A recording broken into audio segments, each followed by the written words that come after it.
please welcome to poolside our referees and their team of technical officials.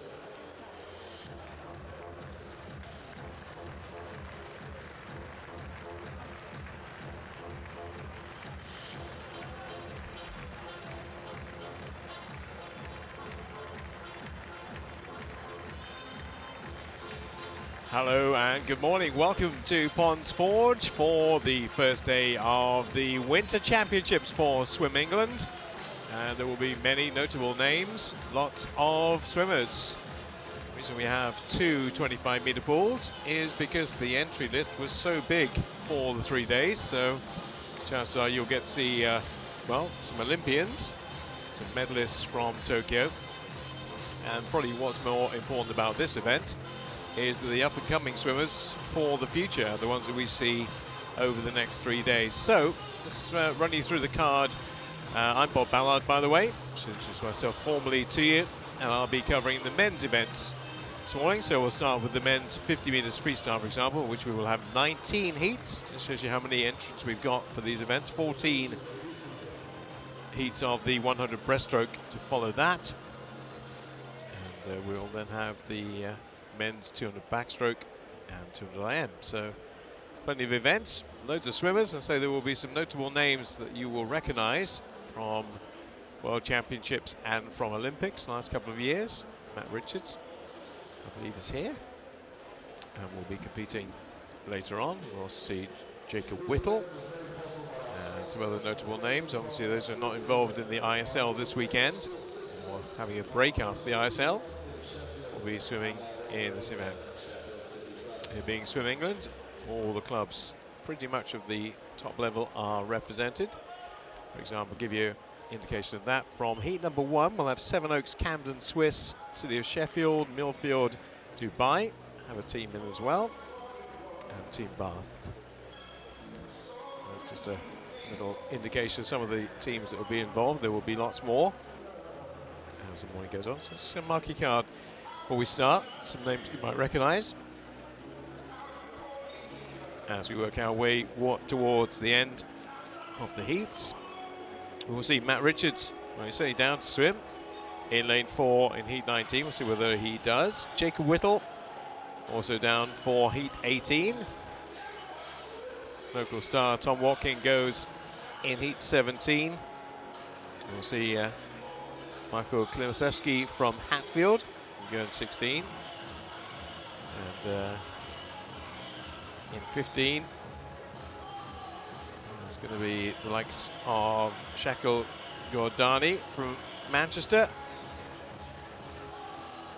and plenty of other big names from their clubs trying to break out and make themselves national names with the swims we get here. So say there will be 19 heats of the 50 freestyle to start off with. And all the ages represented in this one are 15 or 16. Now, as I always say with the youngsters, normally their entry times are their PBs. Not always. But for the most part, 15, 16-year-olds, generally the entry time will be the best time they've ever done. So we'll see who can improve. Obviously with a stacked field like we have here, getting out of the early heats is going to be quite difficult, but we'll see some potential stars of the future. There's your lineup. Now on the longer races I'll give you a verbal run through as well, but for the 50s we don't really have time to do that in 24 seconds. So that is your lineup for heat number 1. There will probably be some withdrawals along the way, so occasionally there'll be times when I'll mention a name and they're not there, but I think, for example, hello. Let's get the lanes upside down on that one, I believe.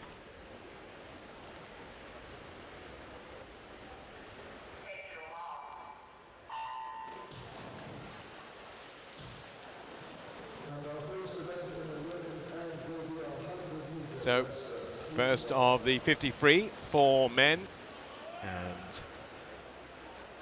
so we're looking at the far side. Just a marquee card is lane 8. And lane 8, lane 7. Lane 7 could be the one that gets this. Maxwell Adams looking for the touch, and Maxwell Adams gets the touch. 24:07 is the time for our winner.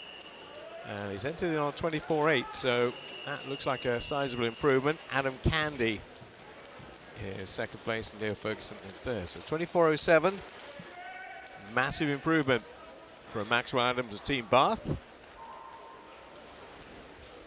Our second event in the men's end is our 50 meters freestyle heat 2. And heat 2 of the 50 freestyle.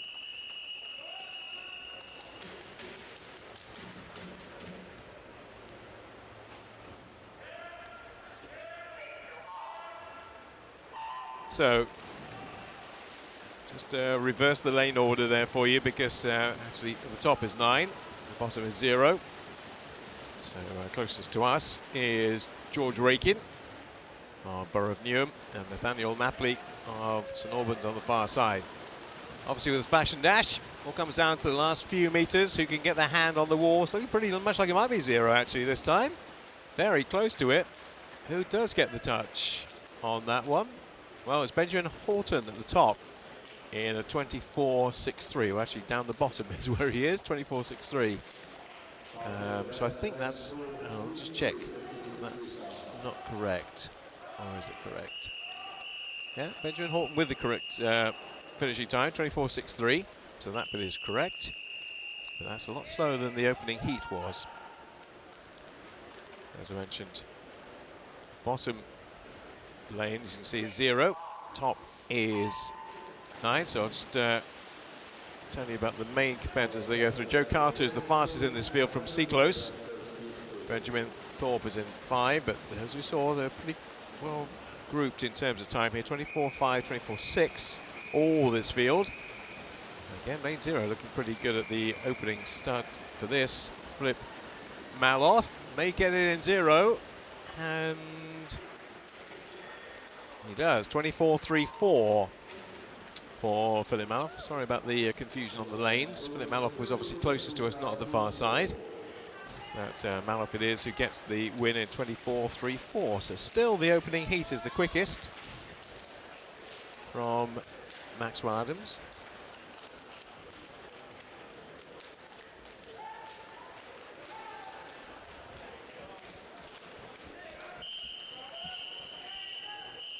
So heat number 4. So Ewan Pedersen will be closest to us. Albert Branch will be the furthest away from Sevenoaks. And fastest is Joseph Bavey with a 24.4. So heat number 4 of the 50 freestyle. These are the 14 and 15 and 16-year-olds this time. And a very good start from lane 3 from Rafael Fente Damas of Elmbridge. Looking very good up there in lane number 3. And I think even at this stage, unless he fades badly, it's going to be lane 3 that's going to take it. 23.63, he does. 23.63, first swimmer to go below, 2 of them have done it, below 24. Anthony Whittle with a sub-24 swim as well, and third, Georgescu Spears, 24.17. But fastest time so far from Rafael Fente Damas of Elmbridge, 15-year-old. That is 0.8 of a second he's knocked off his best there. Heat number 5, and that is correct. There you go. Lane order is now correct for those. So Jake Hutchinson closest to us, and Alfie Maguire at the top. Fastest in the field, but it's only marginal. Tom Arkwright of Leyland. And Barracudas. And top of your picture, Elliot Woodburn's having a really good swim. Also down below us, Jake Hutchinson might well take this in 0-0. It's having a great morning, isn't it? Yeah, Elliot Woodburn it is who gets his hand on the wall just first. Just ahead of Jake Hutchinson, but there wasn't much in it. 23.71 for our winner, which is marginally slower than the previous one.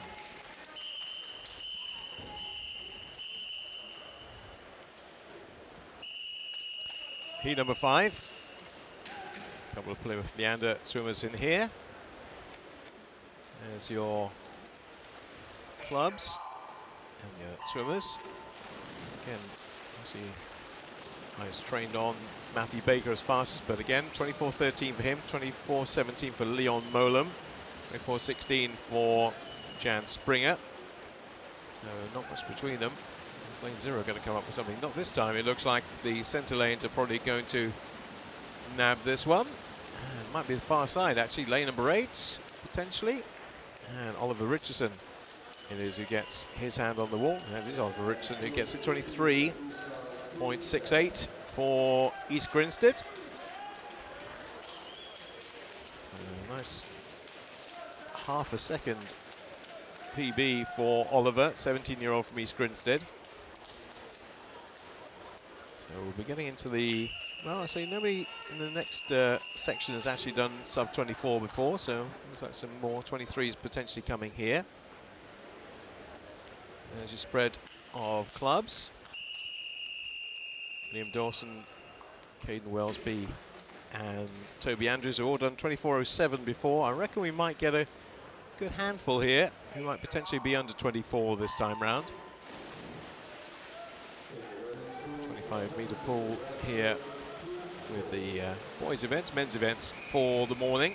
And look at the top of the pitch again. Look at lane 0 again. Another outside smoker could be Jacob Mills of Leicester Sharks, who's going well, but going fantastically well. Up there in lane number 6 is Joseph Sandler, and it is Sandler who gets there. 23.40 for our winner from Nova Centurion. How many do we get inside the 24 there? 1, 2. Caden Wellesby also going under 24 for the first time.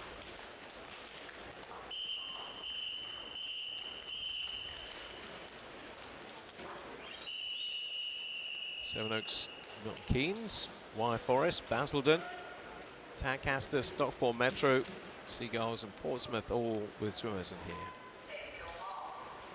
Heat number 8. Well, we've got a few swimmers who have gone under the 24 barrier before. Rudnicki of Peterborough and Harry Wynne-Jones of Milton Keynes being 2 of them, but this is very, very tight indeed.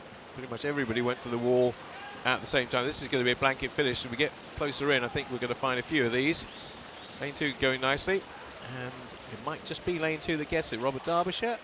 No, Harry Wynne-Jones just tips to the wall first. 23.79 for Harry Wynne-Jones. Not quite as quick as the previous heat, but we got 5 there under 24.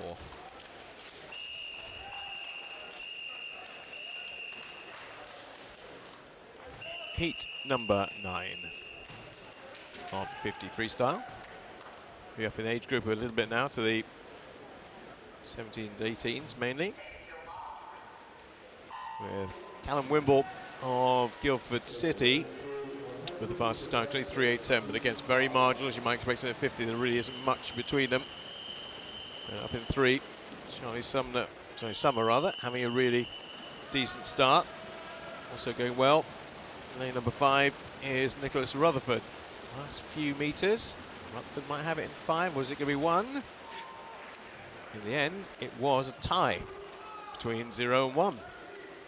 With a 23.81 for both Daniel Wilding and for Henry Gray. 23.81 for both. Third was Nicholas Rutherford, edged out by just 1/100th of a second.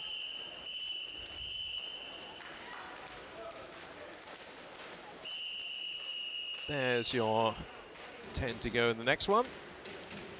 With George Jabbar Adama, Mount Kelly in 4. With marginally the quickest time going into this heat. This is heat number 10. There's still quite a few to come. At the turn, 3 pretty much going over together. Decent swim here from Errol Ulkers of Mount Kelly. In fact, the 2 Mount Kelly swimmers having a decent race here. And it's going to be tight on the finish. Errol Ulkers gets get there with a 23.29, which I make the fastest time of the morning so far. 23.29, which also, if his entry time is his PB, he's taking it down from a 23.84 to a 23.29. So that's improvement for Aaron. Heat number 11. Into the 20s now. Finley Ryan of City of Sheffield, and Callum Walderston, both in their 20s. The times are very similar in this. In fact, there is only 4 100 separates the whole field in terms of time here. So this is going to be a very tight one indeed if they go on their entry times. Oliver Kettle of Portsmouth. Look at lane 0 again. Sebastian Roars of Abingdon Vale. He might come along to take this again. Lane 0 is having a massive morning, but Matthew Taylor comes down as the winner. Matthew Taylor getting that touch in lane number 9. So it's again the outside smokers on both sides. 23.3 for Matthew Taylor. Sebastian Roars with a 23.8. Didn't look like that bigger margin between the two, but it was. But, most of the field getting themselves under 24.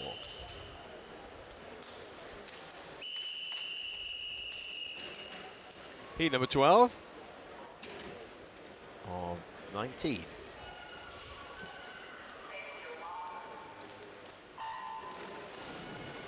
Again, there is only 6 100s separating the field on their entry time, so winner could come from virtually anywhere. And again, a great start from lane 0.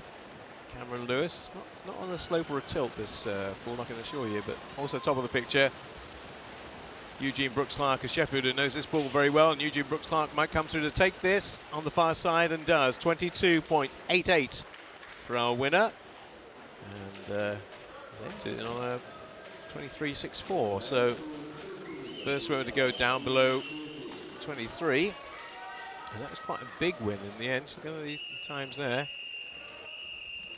Quite a gap between 1 and 2.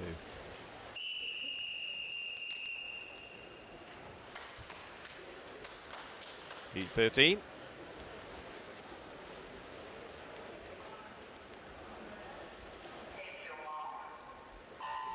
All of these in the mid-23s on their entry time. Slowest is Reece Aston with a 23.6. Fastest is Benjamin Prosser with a 23.51 from Loughborough University. Should be able to get a bit more of the cyclically seeded nature of the races now, as they're not quite so close, but 2's having a good race here, and so is 5, and it's going to go to Nicholas Finch in lane number 5 from Chelsea and Westminster with a 22.95, so a little bit shy of the time of Eugene Brooks-Clark, but only by 7 100ths. Benjamin Stanford in 2nd, Tom Truman in 3rd. But some good improvements in there. The winner who's gone sub 23 for the first time.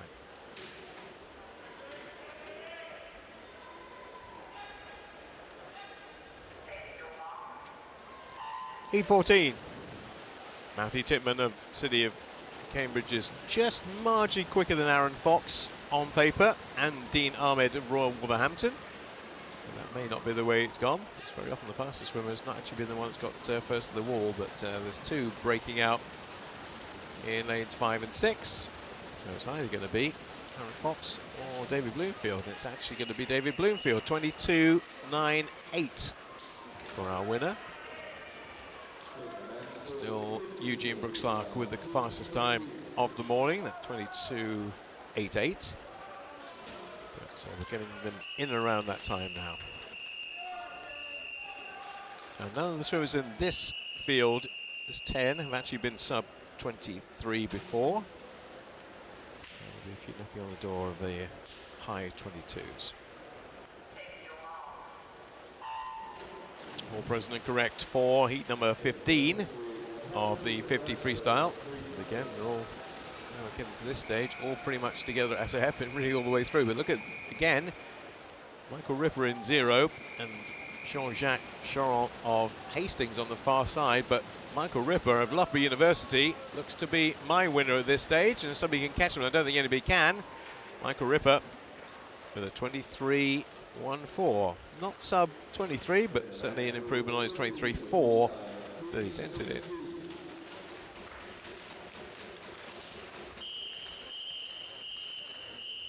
We've seen Eugene Brooks-Clark. We'll see Cameron Brooks-Clark now for Sheffield go in lane number 5. Michael Kamenevsky is actually the fastest in the field on time, but only by 2/100ths in lane number 4. We've seen Eugene win his heat very convincingly earlier on. Cam will be looking to do something similar here in the centre of your picture. And he's right up there at the turn with Thomas Bloor of Loughborough University looking good as well. 1 lane above him. It might be Bloor who gets this, but again, look at the lane 0 coming through very quickly. It is lane 6, Thomas Bloor, who will get to the wall just ahead of everybody else, and the 22.73 is a nice time. Very nice time for him. So the entry time is 23.16. Now he is 24, so that may not be a PB, but it's certainly a rapid time for the morning. Now we're into the cyclically seeded last 3 heats here. So Tom Watkin, I expect to probably win this. 19-year-old from Sheffield, lane number 4. We'll see. A few upsets. And there are obviously 10 going in this, and looking to get maybe low 20s for this. It's the heats, but it's such a competitive field that you really have to go in the morning. You can't hold back. And we'll all be aware of that. Thomas Watkin will be very aware of that. He's in a bit of a sandwich at the moment with Calvin Fry. It's going to be 3, 4 or 5. Who's going to get there? Calvin Fry does get there from Mount Kelly.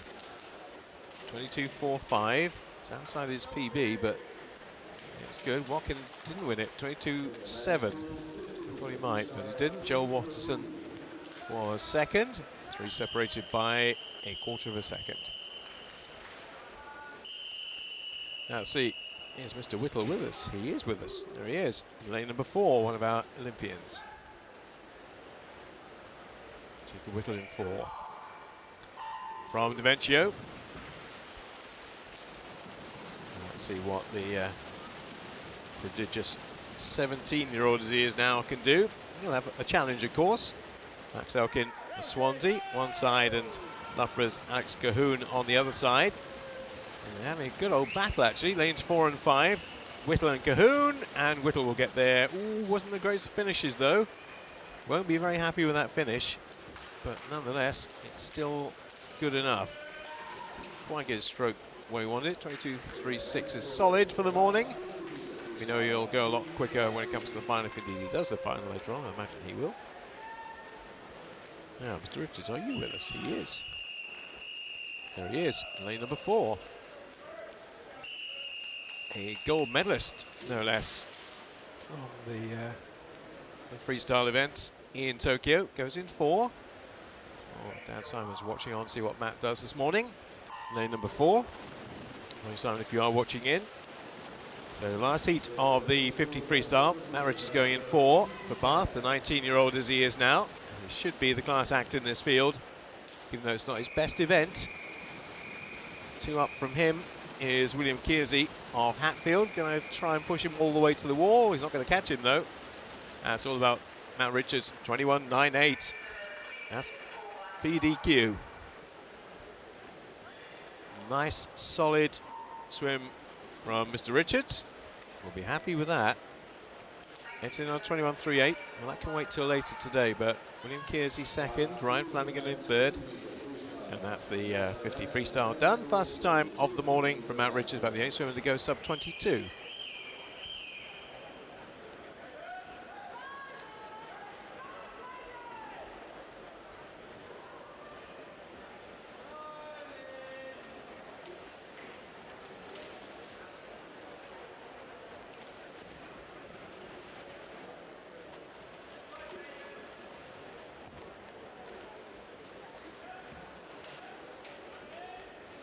We wait for the backstroke wedges to be put in.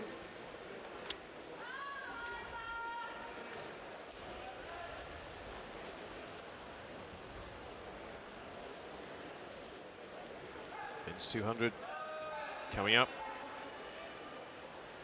And for this, we will have no fewer than, says he's turning pages, 15 heats of the 200 backstroke.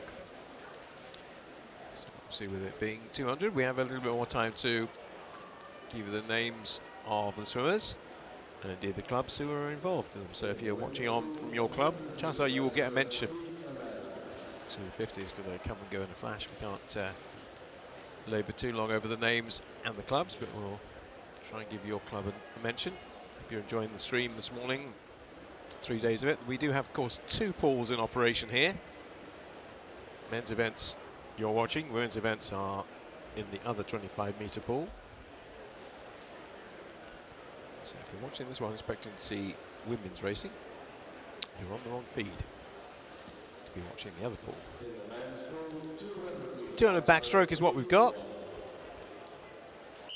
And 3 to go to start things off. 3 16-year-olds. Caden Hibbert of Sevenoaks, Max Shaw of City of Milton Keynes, and the best club from Wigan, represented by Matthew Tinkler. There was disqualification in the previous heat. I'm sure that was actually ours or the adjoining one, but we won't worry about that too much. We'll carry on with this event. 200 breaststroke, and so they're all 16-year-olds going in. There's Caden Hibbert of Sevenoaks goes in 3. Max Shaw, City of Milton Keynes, in 4, and in 5, Matthew Tinkler of the best club from Wigan. All with relatively similar entry times. 2:12.47 for both Shaw and Tinkler, and 2:12.68 for Caden Hibbert. So very little to choose between them. There's just split at 50. Hibbert with a 0.73 advantage at this stage, and looking pretty good. So we'll be hoping to get inside 2:12, one inside 2:12 probably. All of them should, with these entry times, be their PBs. So we'll get a chance to see how much they can take out of it. Sevenoaks Club in Kent. We all campaign for our 50-metre pool in Kent, don't we? Still trying to get it. So we like 50-metre pools everywhere, and so there were a couple of them shut down at the moment. We need a few more of those coming on stream, but could do with a 50-metre pool. They do pretty well with Sevenoaks in lane 3, although now being overtaken is Hibbert by Tinkler from Wigan. Max Shaw, City of Milton Keynes, finding the pace a little bit strong for him this morning. Will be 50 to go when they turn again, the far end. So lane 5, Matthew Tinkler, Wigan best. Starting to take over this race and starting to pull away from the field. So again, the magic time, well, magic time, anything under 2:12 for him. I think he's got a good chance of doing that. Well, these swimmers will never have swum in the Ponds Forge pool before. Still, for my money, the best pool in the UK. 3-metre deep pool, of course, as well, which helps. Just went into the wall. A little bit of bend. 2:09. 2:09.93 for our winner. And that's a sizable chunk taken out of his best. Caden Hibbert just outside his entry time, but Matthew Tinkler has gone from the 2:12 to a 2:09. So nice progress for the Wigan swimmer. A nice range of clubs to see here. Home pool, of course, with Curtis Harper in 1, Thomas Hudson of Nuneaton in 2, Charlie Meek down there, and Jacob Peters, former club, in pool. Davencio, here's George Whittle. The Whittles are everywhere. From Davencio in 4, James McClure of City of Coventry goes in 5, Jen Hurrell in 6 for Thurrock, and City of Cambridge, Matthew Money, Charlie Collins of Wigan. So Wigan have got some backstrokers coming through. We've got four swimmers, yeah, 4 swimmers inside 2:12 on their entry time, everybody else 2:12. I think the indication of Matthew Tinkler's swim just now, we should see a few going below 2:10. So when that graphic comes off, I'll go through the details of the swimmers for you again. Curtis Harper 16-year-old from the city of Sheffield, the 2:12.24. Thomas Hudson from Nuneaton, 14, youngest in this field. And Charlie Meeker-Poole. George Whittle, 15 years old from Daventio. James McClure, Coventry. Jensen Hurrell of Thurrock. City of Cambridge with Matthew Money, and Charlie Collins of Wigan goes in 8. So again, not much to separate them in terms of entry time. Obviously with as many heats as we've got, there'll be a lot very closely ranked.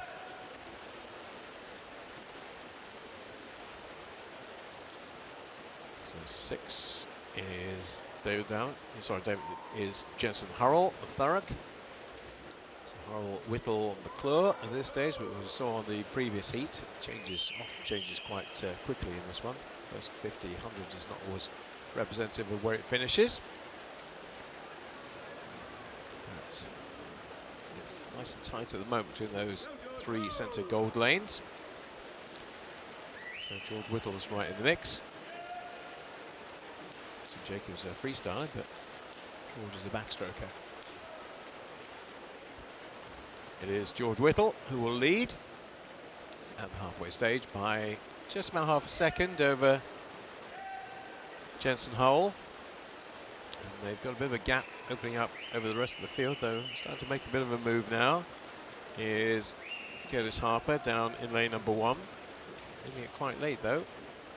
Now is George Whittle going to hold on to this all the way? He's getting a good challenge from James McClure to his right-hand side. City of Coventry swimmer would like to win this, but I don't think he's going to. I think Whittle will get to the wall first, and with 50 to go.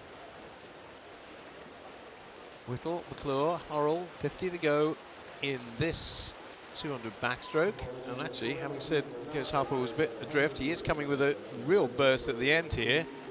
He'll get himself into the top 3. Whittle, last 25. Echelon at the top. Probably going to stay about the same, though Curtis Harper's working his way into the field, working his way in late, but George Whittle has this and has had it for most of the race, to be honest. 2:09.58 for our winner. So just ignore the main details sometimes. Just keep an eye on the times when they come up.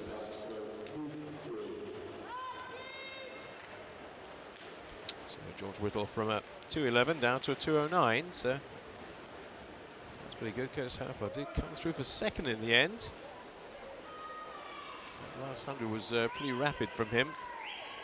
So Curtis Harper with a 2:10.82, and there was entered in on a 2:12. So speaking to the head coach of Sheffield, that the expectations were not massively high for the swimmers this weekend, because they've had a lot of swimming recently.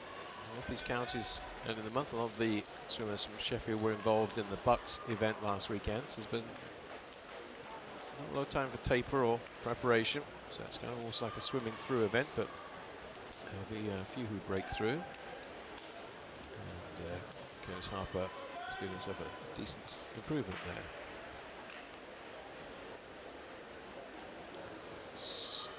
Everything's confirmed up on the board, so that's good. As we move on to heat number 3, and we get the details up on the screen. Coming from Brompton.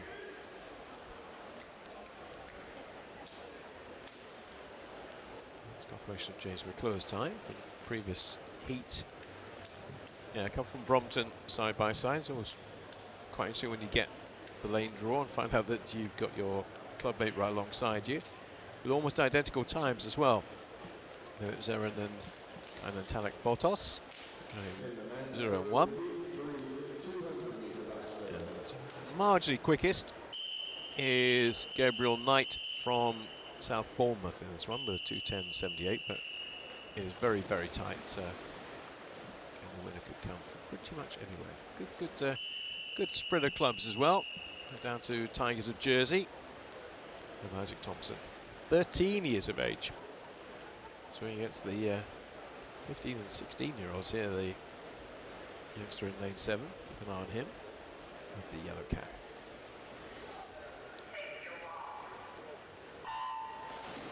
So it is in lane into this 25-meter pool for the 200 backstrokers. And a really rapid start from Logan Winter up there, Portsmouth North Sea, up in lane number 8. Really going for it nice and early. And it's kind of not quite what George Whittle did in the previous one, but is he going to try and take this all the way?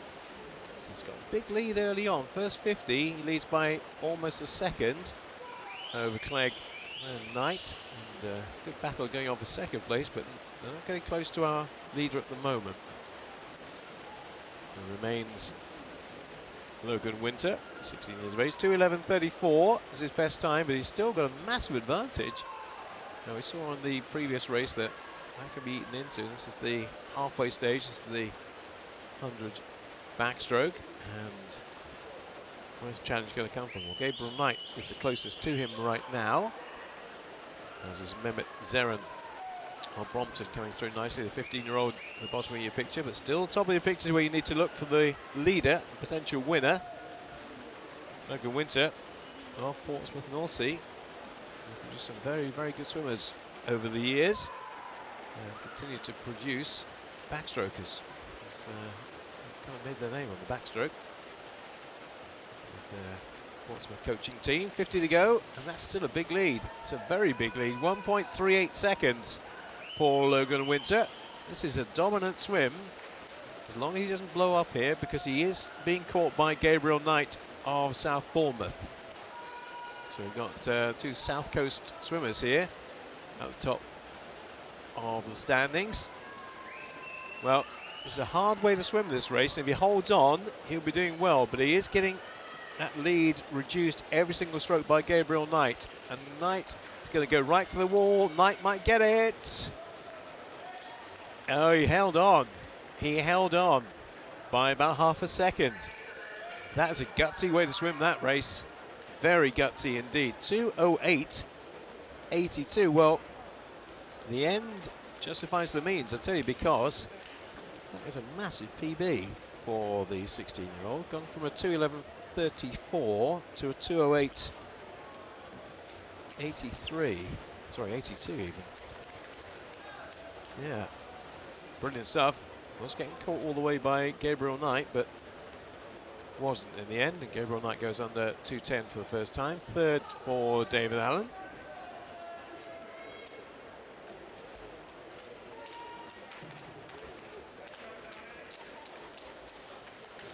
So heat number 4 of the 200 backstroke for men. There are the swimmers involved. Portsmouth, Nova Centurion, City of Sheffield, York City Derby, Southport, City of Milton Keynes, the Chase Club, Hillingdon and Shiverers. Nice geographical spread as well down the south coast.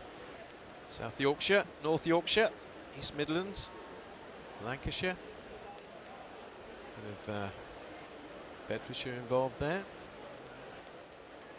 West London with Hillingdon. We may well have somebody missing. We might not have lane 6 here. Jaden Hill, York Keynes is not with us. I don't think we've got a 6 by the looks of this. Everybody else in place.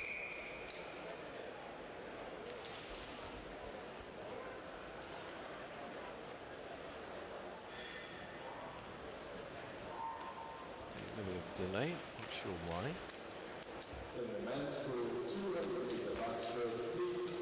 So here's heat 4.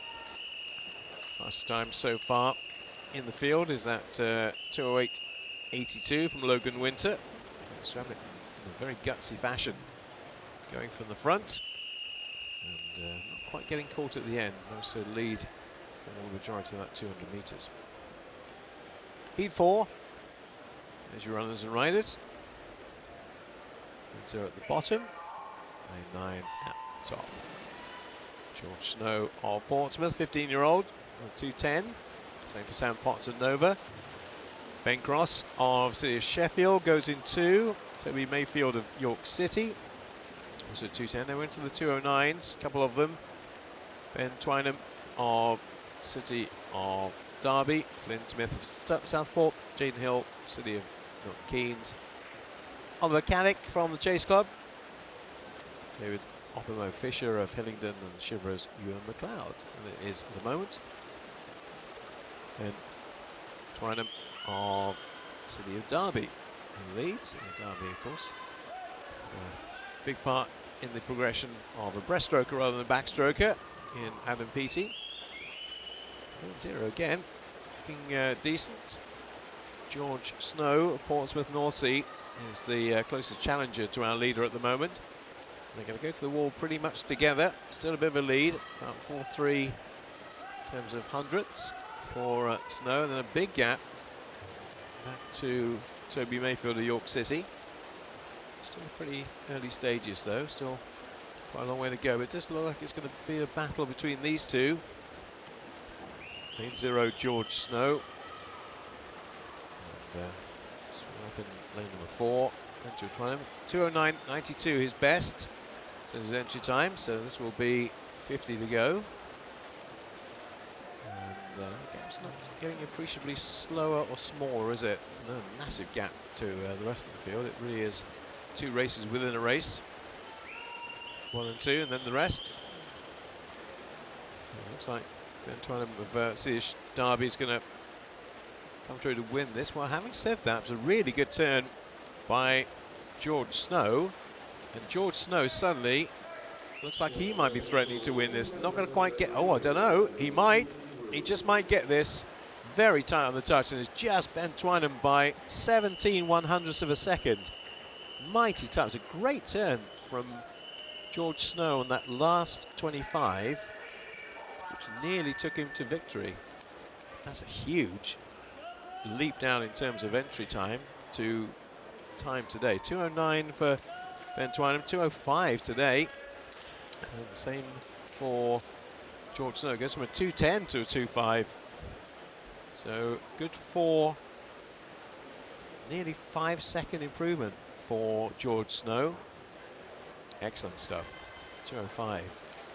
Not shabby at all. So we're going to go quite a long way down this list to find 2:05. In fact, heat number 10 for anybody with a 2:05 entry time. So that's a massive jump down in terms of time. So give us a chance of, well, potentially being in and around finals later. Heat number 5. Haven't confirmed this one yet though. Just waiting for the board to revolve. It has on the scoreboard, so that's fine. That's cleared. Just checking to make sure everybody is in place for this one. We did have an absentee in the last one, but I think everybody's just falling into the pool. There is your lineup. Wickham, Guildford, Norwich, Pershore, Plymouth, Dubai. That's the Hamilton Club from Dubai. Plymouth, Royal Wolverhampton, Winchester, and City of Lincoln. And again, there's a lot of swimmers who are grouped on very, very similar times. In fact, 2:09.6s, we have 4 of them. David Annis, Adam Lawton, Nisesh Parameswar, and Finn Brøkerven. All got very similar times, but keep an eye on lane 5. Nisesh Parameswar of Dubai. Got a 1.5 lead at this stage. He's not holding back, is he? Not holding back at all. We had 2:05.69 the previous one. And this may well be a dominant display by the 15-year-old from Hamilton Club in Dubai. He's not letting anybody get appreciably close to him at 100.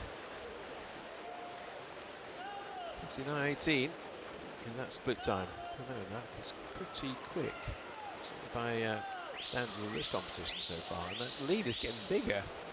2.04 now. Remarkable swim. I don't think the others are going slow by their standards, but he's going particularly quick. Now his entry time which is going to be smashed, is 209.63. Now, unless he blows up really badly, last 50, that 209.63 is going to be obliterated. And that lead, well, it's down to 1.29, not the 2-second lead it was. So they are starting to reel him in a little bit. And closest to him now is Brooke Totney at the top of the picture there, coming through in lane number 7 from Royal Wolverhampton. He might catch him, you know. He's got enough time. Last 25, it's going to be mighty tight for the win. Thought we could almost put the win around Parameswar's neck. We might, no, I think he's going to get pipped to the finish. Yes, he does. Brooke Totney got there with a 2:07.14. And as I say, Parameswar's 2:09 will be obliterated, but it was, but not by as much as I thought one stage. 2:07 for second place for him. But that was a rapid first 100. Maybe that's what he was trying to do, just test himself out for 100 later in the week. But that was very quick. 59.18 was that first 100. It is Brooke Totney of Royal Wolverhampton who gets it.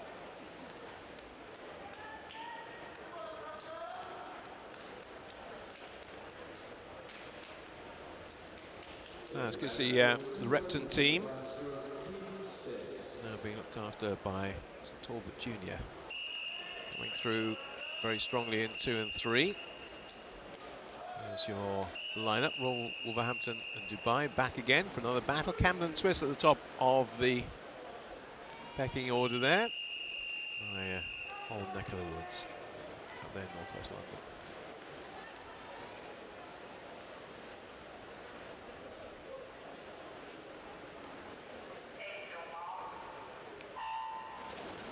Everybody bar 2 swimmers has a 2:08 time here. So only Toby Gonsall, Bishop Stortford and Brandon Biss of Camden has a 2:08. The fastest in the field marginally, but only by 7/100ths of a second, is Alexander Catton of Bishop Stortford. And I keep saying it, just a repetition, watch lane 0.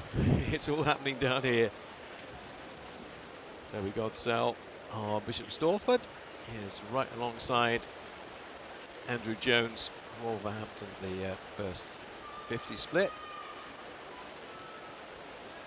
Andrew Jones with a 2:08.41 alongside his name. So good things coming through the Wolverhampton club these days. Some good youngsters from that club. So showing what they can do. Here's one of them. I'm sure that Andrew Jones would love to be classed as a youngster, 17 years of age, and has opened up a fairly good lead at this stage over Ezra Lambert of Repton. Also in the mix, Max Stockdale, his teammate. I think even at this stage it looks like the class act of this field is going to be Andrew Jones. So another 50 to go, but unless potentially, I suppose, it could be Max Stockdale who puts a bit of pressure on here. With 50 remaining in this 200 backstroke, but the lead is just under a second. And Brandon Biss, who's definitely going to improve on his 2:09, I think. Get down to 2:08 on underneath. It's turning into a little bit of a race, but I still think Andrew Jones has got this nailed. It looks to me like he's had it for a while. And the battle is on for second and third, but Andrew Jones, how far inside that 2:08.41 can he get? It's going to be well inside it. 2:05 something. Ooh, just snuck out. So no, 2:05.33. He did 2:05.33. So that is a 3-second improvement on the entry time.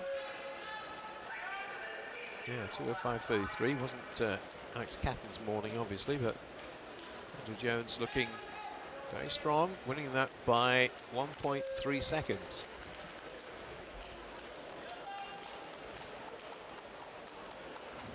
That is now the fastest time of the morning, just a bit quicker than Ben Twynham from City of Derby in Heat 4.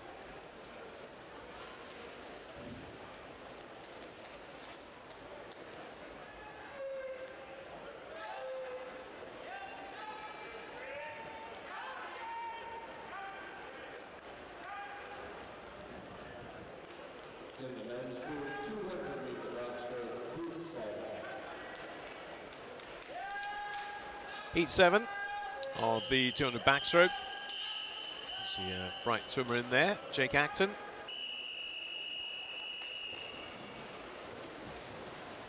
Always interesting to see what Wickham do, because Gail Brooks has got a really good program going with the youngsters. Brought through some very good ones in the last few years who've gone on to national centres. Link Poulton at the top. Pieper's actually the slowest in the field, but I bet he's not going to be in this one. We'll see. So in terms of time, everybody bar 2, the 2:07s. Benim Bosk of City of Liverpool in 4. He's got marginally the fastest time. We are losing a swimmer here.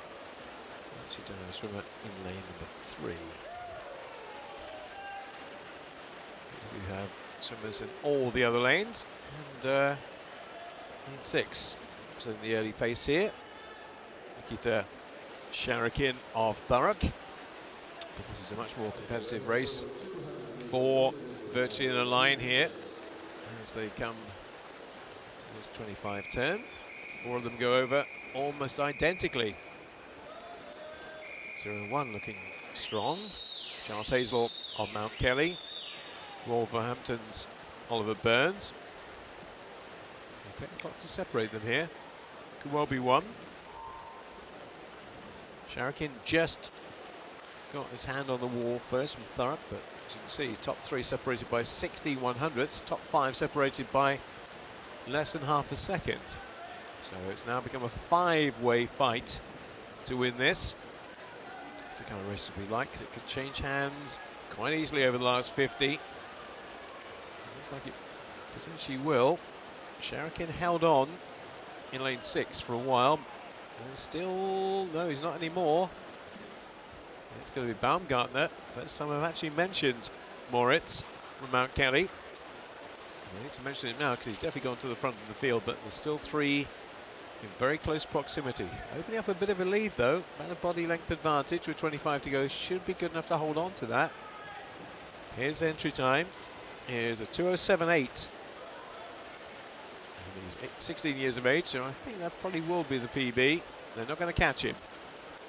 Moritz Baumgartner's going to get this, and 2:04.37 is where he stops the clock. So bypasses the 2:06 and 2:05, straight to the 2:04s. 2:04.37. They won that very comfortably. Another 1.5 seconds, or 1.25 seconds win over Oliver Burns. Charles Hazel 3rd, and our early leader, in fact, it was joint 3rd, Nikita Sharakin, and that's just not quite correct, is it? What you've got on the screen.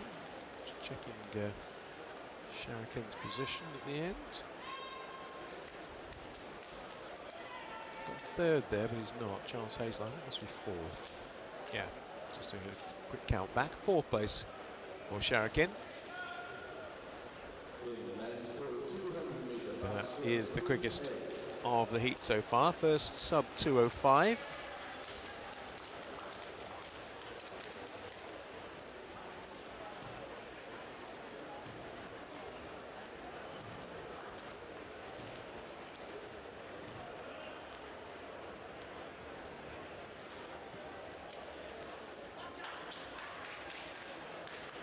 Now in the next company, Matthew Gray is going to feel a bit like an old man because he's surrounded by 15 and 16-year-olds, one 17-year-old, and he's 21. So the most experienced in the field is Matthew Gray of Leeds. We're going to get on to this next one.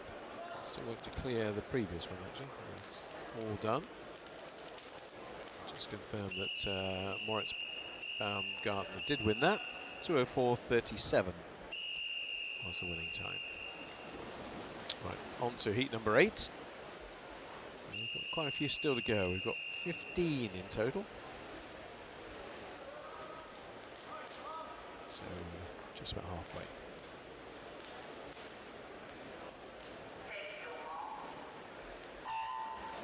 As mentioned, Kent swimming earlier on. Thanet swim, Oliver Pope at the top of the picture.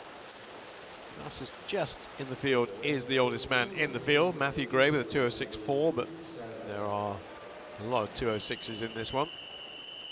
That's no real indication perhaps of what people's current form is. Yellow cap of leads, with Millfield just above Matthew Gray. Connor Cherrington, 15-year-old, looking pretty good at this stage.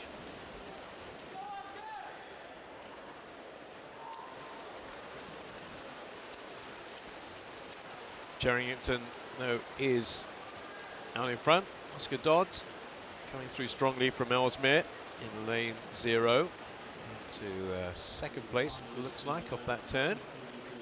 And he's starting just to edge into the lead of Connor Cherrington. Although it's still the green cap, should get to the wall first. He does. And that's where we're looking for our winner. Smoother stroke from Cherrington, more thrashy from Dodds, but he's getting the job done. He's keeping within range of our leader. Two 15-year-olds at the front of the field. Connor Cherrington with 50 to go. Lose track of where we are. It's 50 to go on this one now, yeah. For Cherrington in the green cap. Looks like he's going to dominate this. Now, 2:06.73 is Connor's best. 15-year-old prior to today. Well, that's going to go for definite. Just a question how much, two things actually, how much he's going to win, but it goes very deep on that turn. How much he's going to win this by, and how much inside 2:06.73 he might potentially get. I think it's going to be quite a way, actually. We'll bring it up on the screen shortly. Just waiting for the details to appear. Don't have it on any of our clocks, unfortunately. I can't give you a winning time for Connor. We'll get it as soon as we can. 2:06.73 was his entry time, but at the moment, nothing is appearing on any of my screens, so I can't yet tell you what the time is for that. Just waiting for a few things to be reset. I have to wait for backup timing, but certainly won it by a convincing margin. I'm imagining, here we go. Oh wow, yeah, that's a big PB. Gone down from a 2:06 to a 2:01. Thought it was impressive. He's got a 5.5 second PB as Connor Cherrington. Good job, really good job from the Millfield man. Terrific swim. 2:01. Well, I probably wouldn't have guessed that, but that's what it was. Excellent work. Right. On to heat 9. See when we get to the sub-2s. We don't get to the sub-2s until heat 13, actually, but there's a few people knocking around who might be aiming to do that a little bit earlier. There's a spread of clubs. Johnson Dean, I don't think we've mentioned so far today. That will be their first competitor, certainly in the longer events anyway. Try and give all the clubs, certainly the ones that aren't centres, as much of a mention as we can during the course of the next 3 days. Heat number 9 of the 200 backstroke. And Ryan Whitworth has marginally got the quickest time in lane number 4. He's not the quickest at the moment, though. That'll go to 0, I think. Yes, it does. Or does it? No, it doesn't. Charlie Broom's actually in 5. City of Leeds. Just edging out George Williams, I was going to call as the leader on that turn. 2 100ths between the two of them at the 50. This is a very, very tight one. Could change the leader quite often on this one, potentially. Look at the top of the picture. Edward Whittles and James Bartley going very well for Mount Kelly. Bartley takes over, 59.9. Top 3 separated by only half a second, though. And coming right back into the picture is Charlie Broom, City of Leeds. I say this could change hands a few times, and Charlie Broom it is at the moment with the advantage. James Bartley of Mount Kelly, though, 2 up from him. He's going to push him all the way to the walls. 50 to go after this. So it's the Leeds man from Mount Kelly man. And down in 1. Watch out for William Ellis, Borough Stockton, because he's starting to make his move as well. Yellow cap at the front, Charlie Broom. Whittles, Chelsea West going quite nicely too.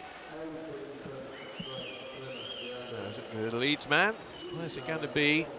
Well, Kelly man gets there first. I think money would certainly now be on Charlie Broom to maybe take that 206 down to a 203.11. That's where he finishes. So 203.11, good stuff from Charlie Broom again. 17-year-old taking his time down from a 206 to a 203. And pretty much everybody in that field moving in the right direction.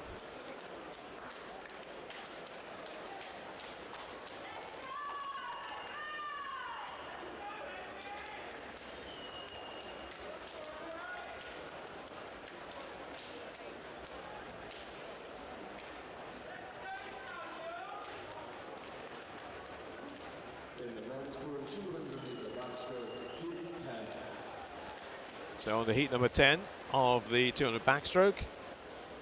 And, I'll get the lineup for you once we clear details of the previous one.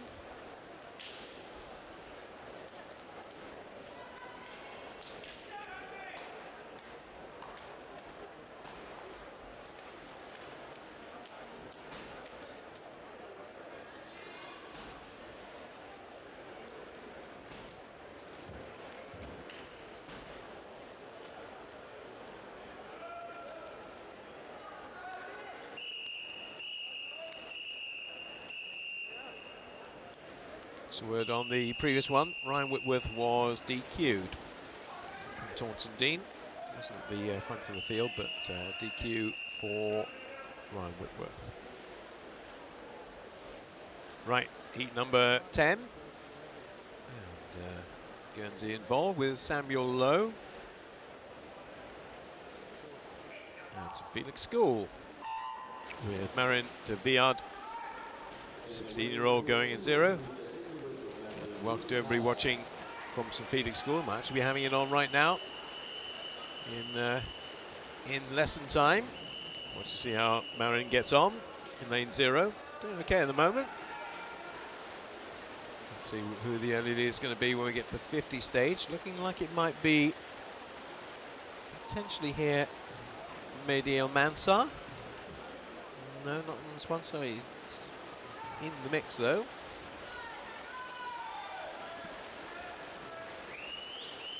Is Henry Wirral, Plymouth Leander, who was at the front of the field in lane number 2. 2:05.47. Best time, the entry time for the 19-year-old at least. Looking composed. Looking like he's got a little bit of an advantage, not a massive one at this stage. Up to the halfway stage, it's only 5/100ths over Nicholas Rutherford. Place to Donastus Dragasius of Mount Kelly. Oh, 5 together there. All of a sudden 5 in a line, all going to the wall. And this could go any which way now, couldn't it? Still looks like the centre lane of Nicholas Rutherford from Dubai, but it is massively close. In fact, joint leaders are Woodall and Rutherford at the split. 4 again are going to be involved. Could be well be 5 going for the win here. It's very, very tight, and there's little to separate them. But at the top of the picture, just coming with a real burst at the end, is Matthew Woodall, City of Sheffield, and also coming flying through in lane 3.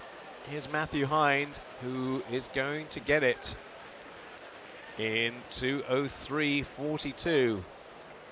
So 2:05.40 is where he found himself before. 2:03.42 is where he finds himself now. Matthew Woodall's 2:03.52 is also an improvement of a couple of seconds.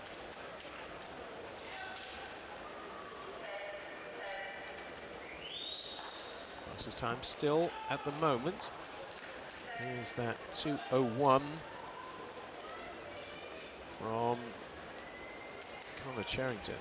2:01 the heat number 8. That was, I think, probably even for him, unexpected, and exceptionally good time. Right, on to Heat 11. Which of these teams we've not mentioned before? I don't think I mentioned the Bassett Law swim team in 6. Which everybody else, I think, has been given a mention. Newcastle team in 3 with Joseph Martin. Simon Robson from York City. Many of these names that I was talking about, the North East Counties the other week, are involved here.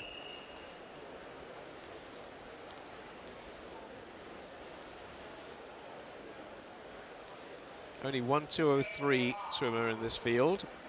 That's Thomas Poulton of City of Manchester Aquatics. Everybody else in the 204s. And quite a range in terms of ages too, 16 up to 22. And the Banerjee, Lewis Warner, Adam Graham, all 16. David Miller, the old man from Bath University, 22 could be considered old, up there in lane number 9. Heat number 11 of the 200 backstroke, and making an early charge up there in lane number 6, Lewis Warner. Getting stronger in the first 50. But as we've seen, races like this change a lot. Warner it is. He's just got the advantage over Millfield's Adam Graham. City of Manchester Aquatics' Thomas Poulton, who is, as I say, just marginally the quickest in terms of entry time, but another one of those 5 going to the wall together situations. Top of the picture is Isaac Dodds. Adam Graham. Isaac Dodds has come out of the pack here to lead at the halfway stage by 0.45 over Graham, then Poulton. This may well change yet, but Isaac Dodds of Ellesmere with a 2:04.7, looking very, very good. And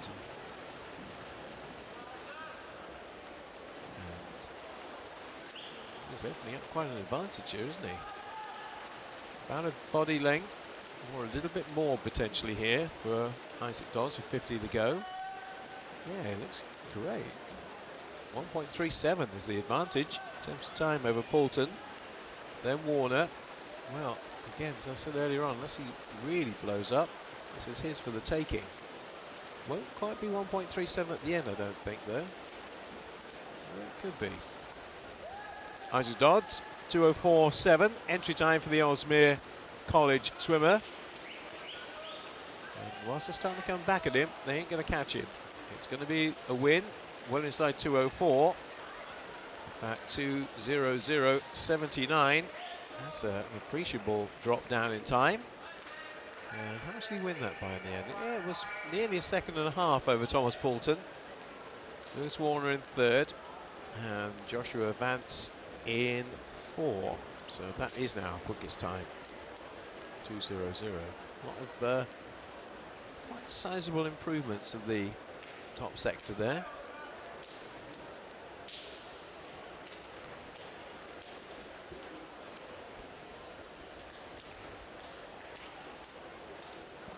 Everybody clean on that, no DQs, so we move on rapidly to heat number 12. Welcome the head team to this one. West Suffolk as well. We mentioned them before. Miles Turner up there in 8. And John Britton, the oldest man in this field, with the quickest time, 2:02.94, goes in lane number 4. Of course, Ealing without its pool at the moment.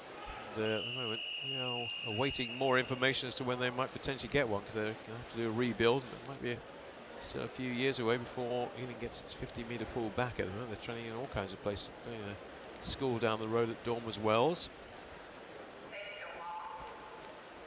Heat number 12 of the 200 backstroke. So Bath University, Seagulls, Leatherhead, Corby, Ealing, Derwentshire, Millfield, Loughborough, West Suffolk and City of Sheffield all involved in this one. And again, on the entry times, the winner could potentially come from almost anywhere. Looking more towards the top of the picture, a couple of early front runners. Matthew Cairns is looking good at the top, so too is Tom Barden. Barden it is. Who has the advantage, only by 11 100ths though. Looks like none of those really competitive race women won't have a whole clutch going to the wall together. Look at lane 0. Easy to do when you're looking at the centre lane to actually overlook what's happening down below, but a good look at lane 0. And that is Miles Drabwell, Bath University. He's not the leader. In fact, he's in 4th place, but there's only a 0.52 separating the first 4 at this stage. And the lead may well change hands several times, even in the remaining 75 of this race. Green cap, very familiar with Millfield, up at the top. Bath University in the blue cap down below. Still, I think, just going to be Drabwell on the turn, is it? Oh no, Cairns by 0.45. And now being joined by a couple of others, including Tom Barton on one side and Oliver O'Halloran of Derwent's on the other side. There's 4 of them going to be in the mix to win this. And still looking the strongest, potentially, but Miles Drabwell, the 20-year-old from Bath University with 2:03.7, is coming through as well. And it's going to be between these two. It is Matthew Cairns who gets there. Cairns does get the touch for Millfield, and we have 3-4 sub 2-minute swims. Nice big improvements. 4 swimmers who hadn't previously been sub 2 minutes now have registered that time. Oliver O'Halloran just getting inside the 2 minutes for 4th place.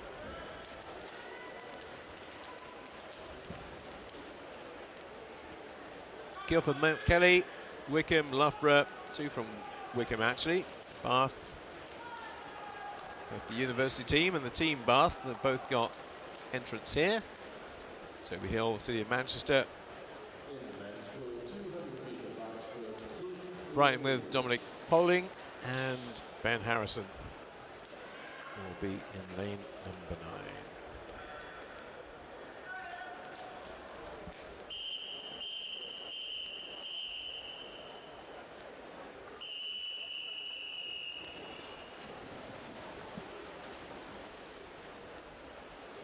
So this will be the event before we have a little break. I'll be back in for events 11:40.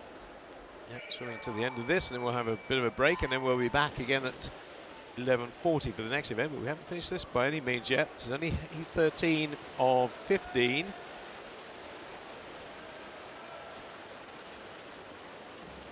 It's obviously an event where the green cap is quite prominent. Not always the same team with the green cap, but up there in lane number 4, Wickham's Cameron Brooker.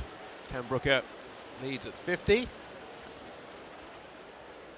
With Harry Shalaman of Loughborough 2nd place. Jacob Greenout of Bath in 3rd place. Got Jacob to be right there in the mix at the end of this one. Obviously we'll know what he has to do. I'll have a relative idea what he has to do. That's a great turn. What a great turn from Cam Brooker. They've worked well with him on those turns. Amazing how much you make up in short course on turns. That's what often separates out the long course swimmers from the short course swimmers. You've got turns like that, you really make big headway. And Brooker still leads, but not by much. Jacob Greenout, as we suspected, right alongside him.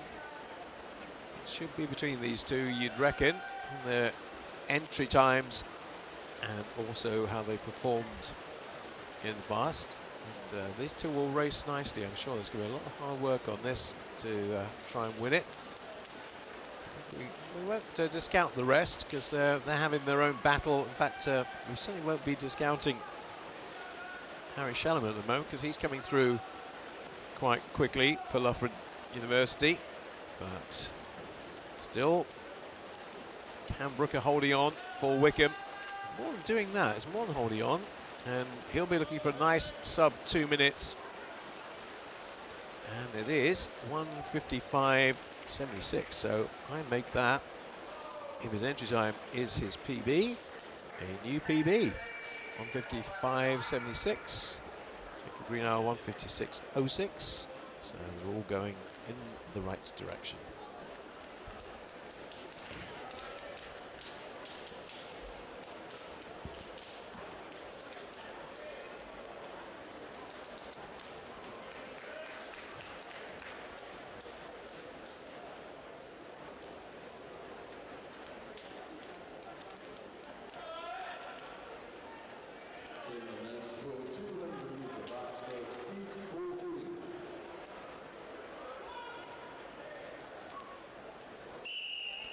So 2 more to come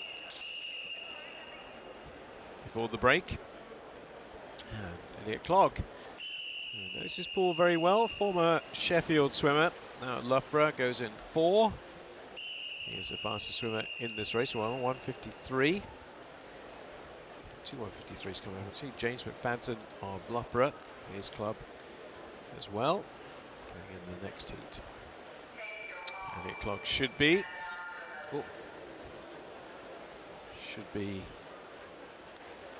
pretty much in charge of this one.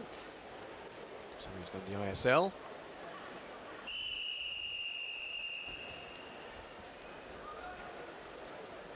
So Elliot, 22 years of age now, goes in lane number 4. Where's the threat going to come from? Well, Jonathan Adam is another one of those improving swimmers from Bath. He's in 5. Jacob Davis of City of Birmingham going in lane number 3. Of course, they're going to have their new Commonwealth Games pool in Birmingham in a few months' time. Looking like it's going to be a very good pool and going to have a 50-metre facility for the Commonwealth Games in just about 7 months' time now. Elliot Clogg, as expected, is our early leader. And we'll probably hold on to that lead all the way through. Clogg from Adam, 0.59 between 1 and 2. And its entry time is 1:53.87. Sure that's his PB on what he's done the last couple of years, but 1:53 should still be way too strong for everybody else in this field. The lead is now up to 1.15. Over second place, Jonathan Adam. And Sam Greenbank, each younger brother, going in lane number 8. Elliot Clogg, now at Loughborough.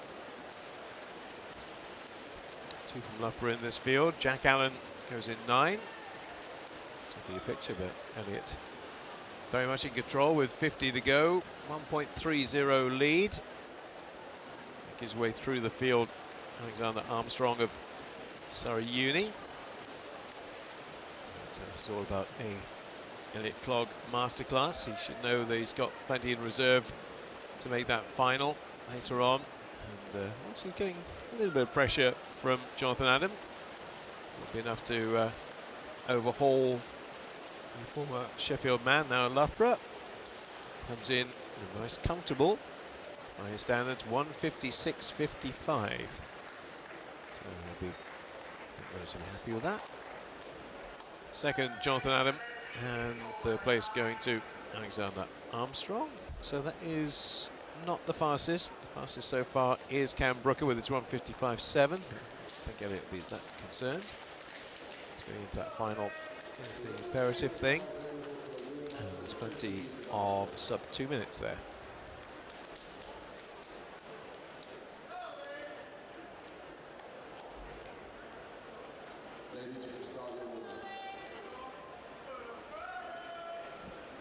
Okay, final race before we have a break.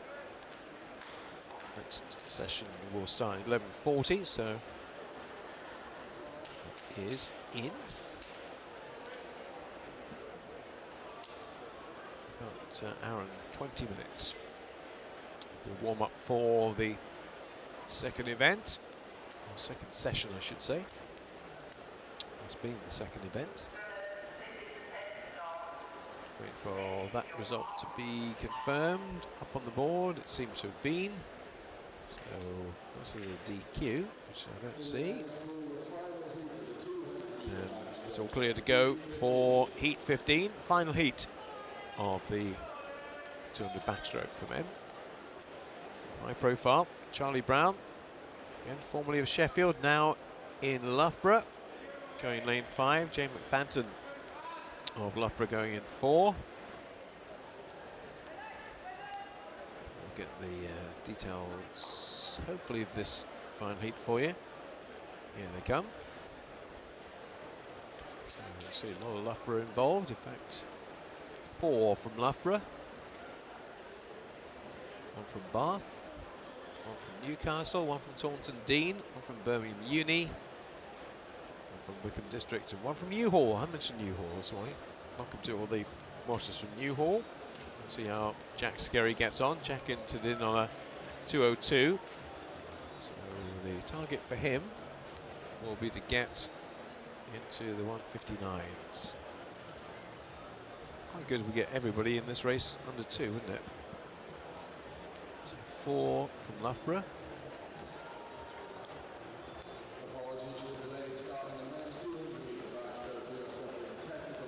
Little technical issue is affecting this last heat, so we can't get it underway at this stage. Just how it'll run through on the timing, so I'll give you a chance to go through it leisurely. 10 are going to go in heat 15, which will be Jack Skerry of Newhall, Ellis Morgan of Wickham, Oliver Morgan of Birmingham University, then William Riley of Bath University. 2 from Loughborough, side by side, 1 from the National Centre, 1 from the University. James McFadden in 4, Charlie Brown in 5. Taunton Dean, Oscar Barlow will be in 6, Robbie Jones of Loughborough in 7, Harry Nicholson for Newcastle in 8, and Nathan Whiffen of Loughborough will be in lane number 9. So as you can hear, this timing system's being tested out. This is an issue there. When we return, by the way, the next event will be the men's 100 butterfly. That'll be the first event that we cover at 11:40. Will be the 100 butterfly. 14 heats of that will be when we return. But we're not gone yet. We're not done yet. We've got 1 more race to go.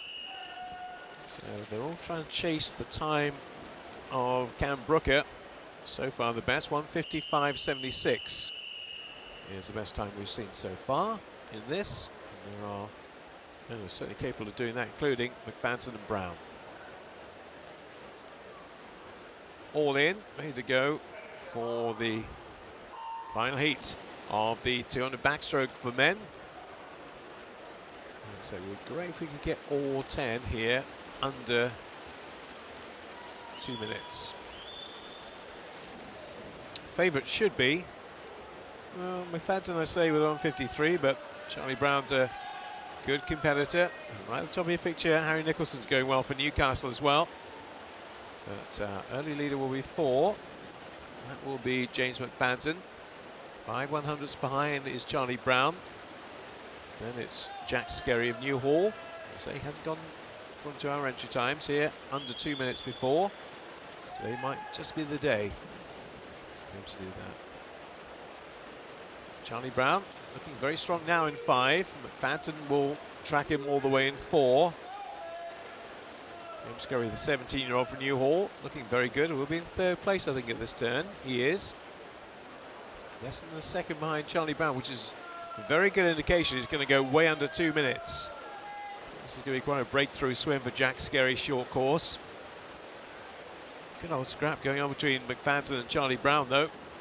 Charlie Brown just about with the lead, but McFadden came up alongside him off that turn and starts to come maybe past him here with 50 to go.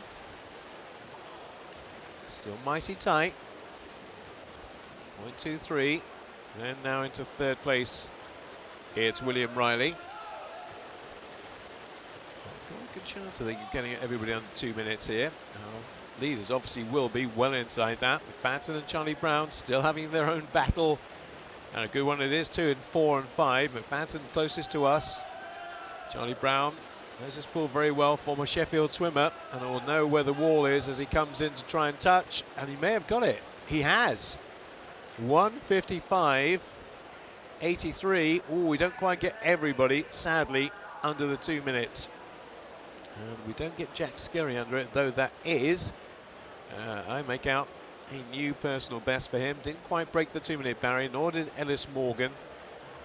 Everybody else under 2 minutes, and that's a really good finish by Charlie Brown, edging out James McFadden by 11/100ths of a second. Actually, that was still not, was that the quickest time? Just trying to check on my sheet here. Yeah, it still wasn't the quickest time. Quickest time came from Cam Brooker at 1:55.7. Okay, we're going to take a break. Fairly lengthy one. We'll be back for the next session, which will be at 11:40. And we will see you then for the 200 meters. Give that event again. It's 100 meters butterflies coming up next. 100 meters butterfly will be the next event, and we'll be back with that at 11:40.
And welcome back to Ponds Forge for session 2 on day 1 of this very important event for British swimming, for Swimming England in particular, our Winter Nationals. And we have 14 heats coming up off the 100 butterfly. Then we'll have a 50 breaststroke, and that will take us through roughly to our next break, which will be at 12:30. Right, so 12:30, and then we'll be back in for action for competition at 2:15. First event, though, for this session will be the men's 100 butterfly. 3 going in the first heat, and they are from St Felix School, who I think we've already mentioned today. Millfield we've mentioned many times, in Gloucester. First swimmer I think I mentioned from Gloucester today on the men's stream. If you want to see the women's action, by the way, that's on the other stream in the other pool. So yeah, at the moment you would be watching the 50 metres backstroke for women, which is taking place in the adjoining pool, and that's on the separate feed on YouTube. So if it's the women you want, you're in the wrong place. If it's the men you want, you're in the right place. For 100 butterfly, heat number 1 at 14. Just looking down to the back end, see what we might have when we get to heats 12, 13, and 14. We'll have Archie Goodburn, Paul Loughborough going in heat 12. Heat 13, Jamie Ingram from Manchester's the fastest qualifier in that heat. And the final heat will bring us Jacob Peters, an Olympian, of course, from Tokyo earlier this year. But 100 butterfly first. And the only swimmer who hasn't yet broken the minute mark is William Ellard of St Felix School. He's closest to us in lane 3. 4 is Leo Ferguson of Millfield, and Ben Newcomb of Gloucester. Both have exactly the same entry time as well. 59.97 is their best time. All 3 of them will be very comparable on time, we think. First 50 coming towards conclusion, and it's pretty hard to separate them. In fact, William Ellard might just be in front. Bit of a glide in, which didn't help, so only 0.15 between the 3. And still as tight with last 25 beckoning. Here Ferguson with the green cap, maybe starting to edge his way in front with 25 to go. A lot will depend on the turns. And Ferguson, Ellard, and Newcomb on the far side, but it is Ferguson of Millfield, Leo Ferguson, 59.97, his best. Won't be any more. It will be 59.40. Confirmation of the best time he's done so far, 59.40 for our winner. In fact, all of them under the minute mark. So first time for William Ellard to do that.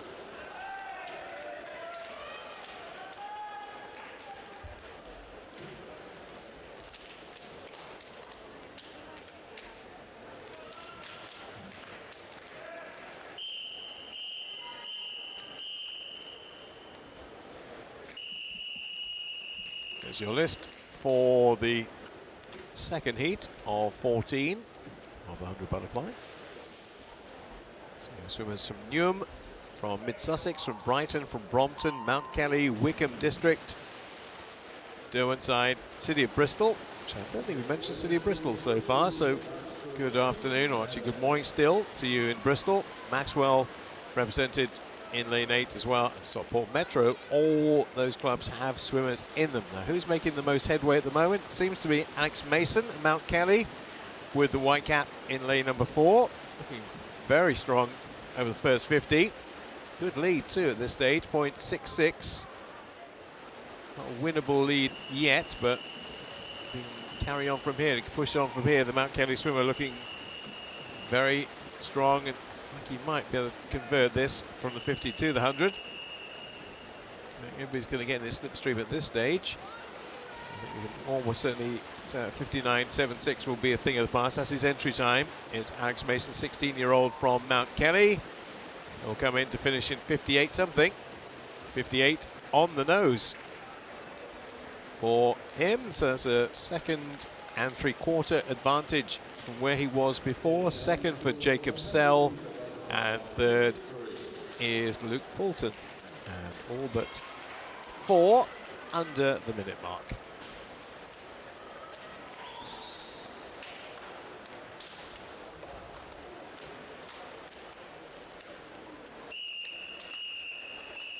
There's quite a few clubs I haven't mentioned hitherto, so we'll do that as we run through. Orpington, I mentioned the Orpington Club, or Tilehurst for that matter. And Durham City up there too. Probably getting their first mention of the day. Heat number 3 of the 100 butterfly for men. And all these swimmers are around about 59.5, 59.6, so again, very little to separate them out.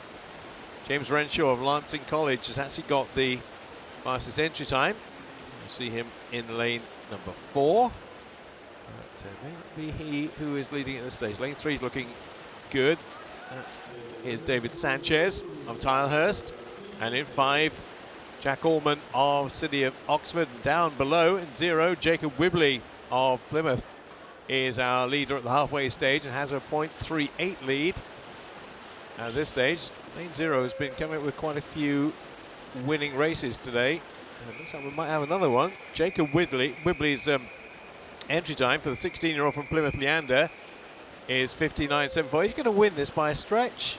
He's going to win this by a massive margin. So forget the 59.74. That's ridiculous. It is now 56.92. Pulled one right out of the bag there to Jacob Wibley. Oh, Plymouth Leander, 56.92 for the 16-year-old. That's a real look at the lead. Look at the gap between first and second. Jacob Wibley, 56.92. Second, James Renshaw, 59.14, which in itself is a personal best. But that is an immense swim. 56.92 for our winner. I think we might go a few heats before we beat that, you know. 56.92 is going to take some doing from anybody else. C-Close, we definitely haven't mentioned this far. So Joe Carter representing you, 16-year-old in lane 0. Bristol Club there in 2. Winchester, Zoe Baker's Club with Archie Thorman. Sutton Cheam at the top. Definitely haven't mentioned Sutton Cheam yet, so one of the clubs from Swim England. The swimmer in there, and Hartlepool with Toby Parker at the top. So nice spread, nice range of different clubs involved in heat number 4 of the 100 butterfly. And immediately, Sean Simmons of Bristol is showing some good early speed. There's plenty going on at the top of your picture as well. Of Saunders, Sam Ellis, Philip Malov and Toby Parker all in a line pretty much at the top of the picture, but it is Simmons who leads by nearly 9/100ths of a second from Samuel Ellis. And it's Oliver Saunders, but I think again our winner is going to be making his mark very early here and unlikely to be headed. So what are we talking about in terms of entry time here? We are talking about Sean Simmons, 59.38 before today. Forget that. Forget it totally.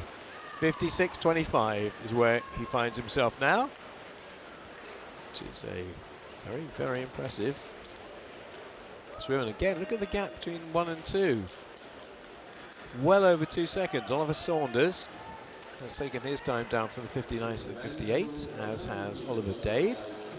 But, that's 2 remarkable back-to-back swims. 56.92, 56.25. Welcome those watching from Winsford. As Thomas Could is going in 2 for you. And Bishop Stortford with Sami Zemzani at the top. Zemzani, rather, at the top. So heat number 5 of the 100 butterfly. Paul, Mount Kelly, Winsford, Team Bath, Camden Swiss, Thurrock, Royal Wolverhampton, Hamilton Dubai, City of Milton Keynes and Bishop Stortford. All with swimmers involved in this.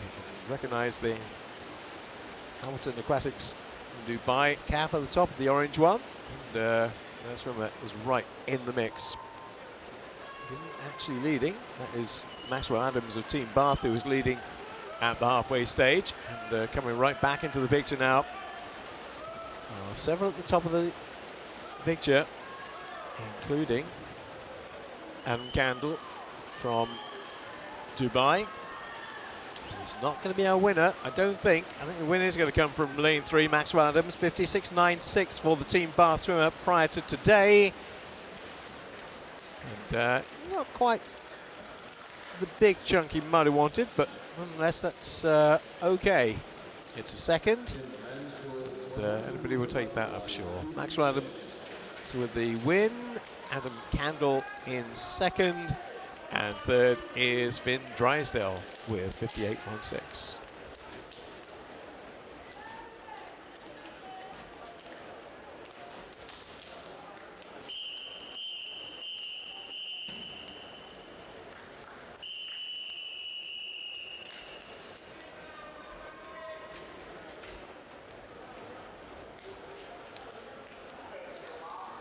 Of the clubs we haven't mentioned so far, Matthew Aldridge at the top from Watford. Everybody else has probably got a mention thus far, and I know the Derwent side, a lot who are watching in, asked for a mention, so I'm very pleased to be able to give you that.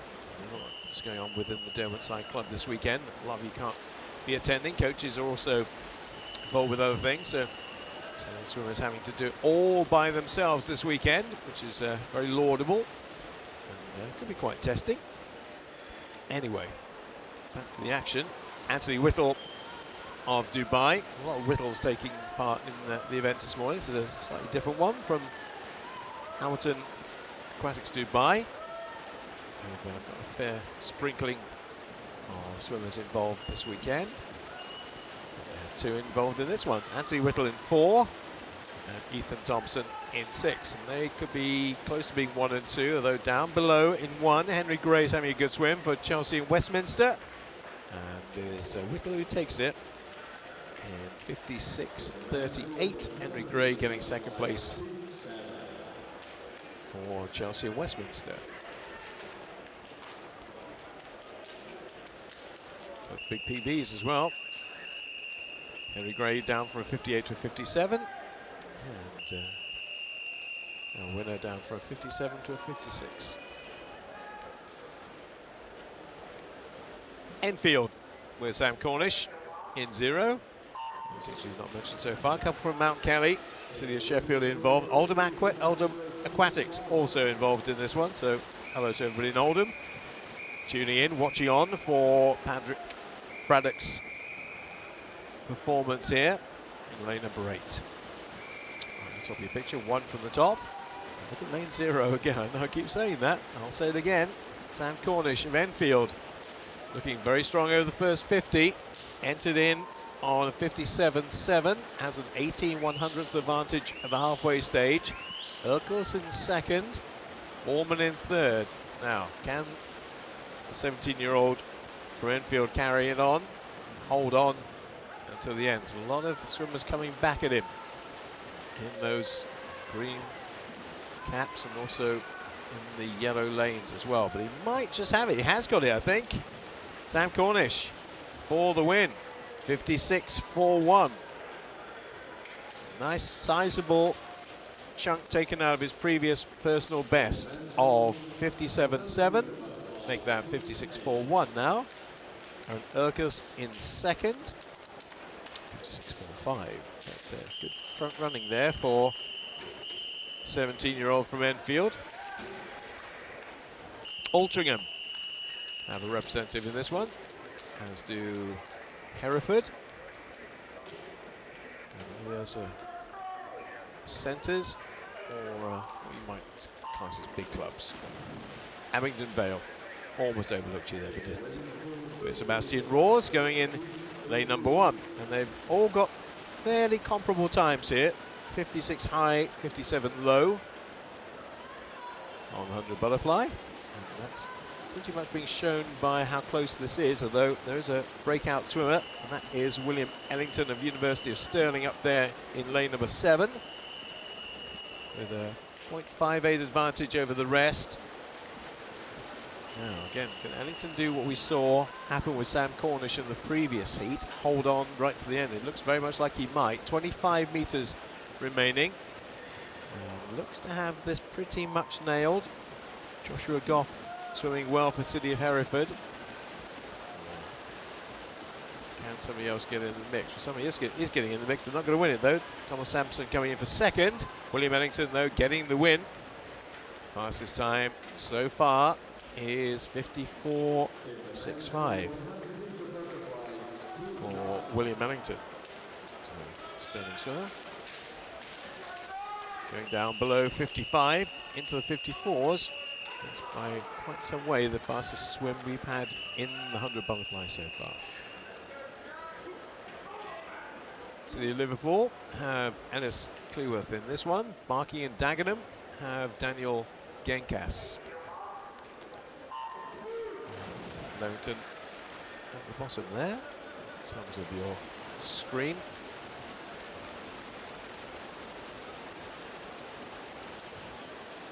There's 0. So it's top and tail at the moment. It's top of the shot with William Graham with lane 1, and up there Daniel Genkas of Barking and Dagenham, but just tipping scales in his direction was Jack Allen of Loughborough up there in lane number 9. It's very, very tight. I still think maybe it's just on the touch that William Graham missed out. I don't think he's behind now, or is he? It's going to be fight to the finish between William Graham and Daniel Genkas. The Tadcaster swimmer is going to get it, and does get it in 55.67. That is a new PB by over a second. Second place going to Jack Allen at the top, our early leader. Gets into the 55s. Ben Rowett with a 56.08 is an improvement of a few tenths of a second.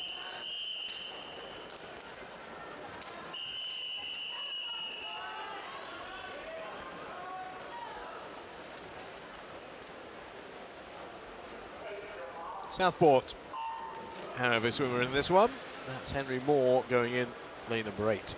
Another head, Birmingham University, City of Manchester Aquatics, Morley, Dubai, Millfield, Gloucester, Plymouth Leander and Surrey Uni all have swimmers involved in this one. We have a lane 9, do we, at the top? No, I think we're missing a lane 9, so we are actually missing a Surrey Uni swimmer. But early stages, it's Cameron Lewis of Gloucester who has the advantage. Jake Thomas Mansfield in second place. That was at the 50 stage. But this is still a very competitive race. There's nobody really taking this one by the horns. Potentially it could be Jake Thomas Mansfield with a very, very good finish here for Birmingham Uni, who might just come through to sneak it, and does, I believe, in lane 1. He does, 55.72. Half a second better than his entry time. Second is Henry Moore at the top, and third place going to Dominic Morgan. Those two well inside their previous best.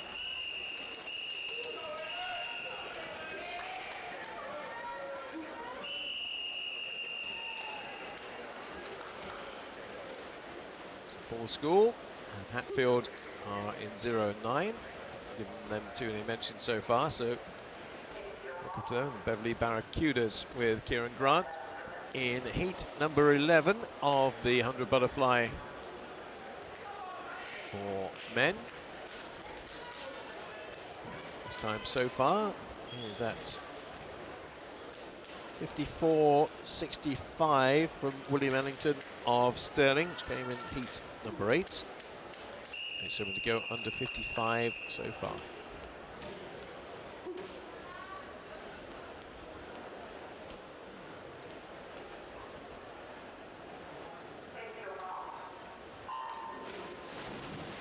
So, heat number 11. We've got 15-year-old right up to 23-year-old, 2 of them actually. Hugo Bellamy and Ormond Cunningham are both 23. 15-year-old is Jake Hutchinson of Ellesmere College. Who's going to be our leader at 100? Well, our leader at 50 is going to be very tight. It's just going to be by a smidgen. Matthew Cairns of Millfield by 0.17 over Lucas Dyson Diaz. This might well change complexion over the last 25 here, because there's 4 or 5 who have a really good chance of getting in the mix, including the swimmer at the top of the picture, Lucas Dyson Diaz of Hatfield. But I think we're going to be drawing our attention towards 4 here. And Ormond Cunningham, who's going to take it in 54.97. So again inside 55, in this case for maybe the first time. The 23-year-old, maybe he's done that before, but his entry time is just over 55. He's gone 54.97. Still not the quickest this morning, but only second swimmer to go sub 55. I imagine that's going to change with the next lot. But it almost certainly will as we go into the cyclically seeded heats. There's a couple of Sheffield swimmers in there, Tom Downs and Cam Brooks-Clark. Loughborough swimmers in there, City of Norwich represented, and Sam Tucker for Wickham District. So this should be a nice wide open race potentially, although Archie Goodburn is the only swimmer on paper who's gone sub 53, so we'll see whether that is replicated this morning. And the butterfly, heat number 12. And it is the centre lane, as we anticipated it might be. Archie Goodburn from Loughborough University, 20 years of age, coming in for the halfway lead. Oh, she's not. Ripper just got there before him. Michael Ripper was 7/100ths quicker, but I think that centre lane, he's having a good old scrap here with Cameron Carvo as well, and Jacob Jackson of City of Birmingham, all 3 in the lead. Look at the top of the picture, Michael Ripper is still in the mix. Not seeing Cam Brooks-Clark yet. We are seeing Archie Goodburn probably come on to win it in a time of 53.21. He has been quicker, but that's kind of what he needs to progress. Jacob Jackson in second place, third place to Michael Ripper at the top of your picture. So we've brought those times down from a 54 low to a 53 low.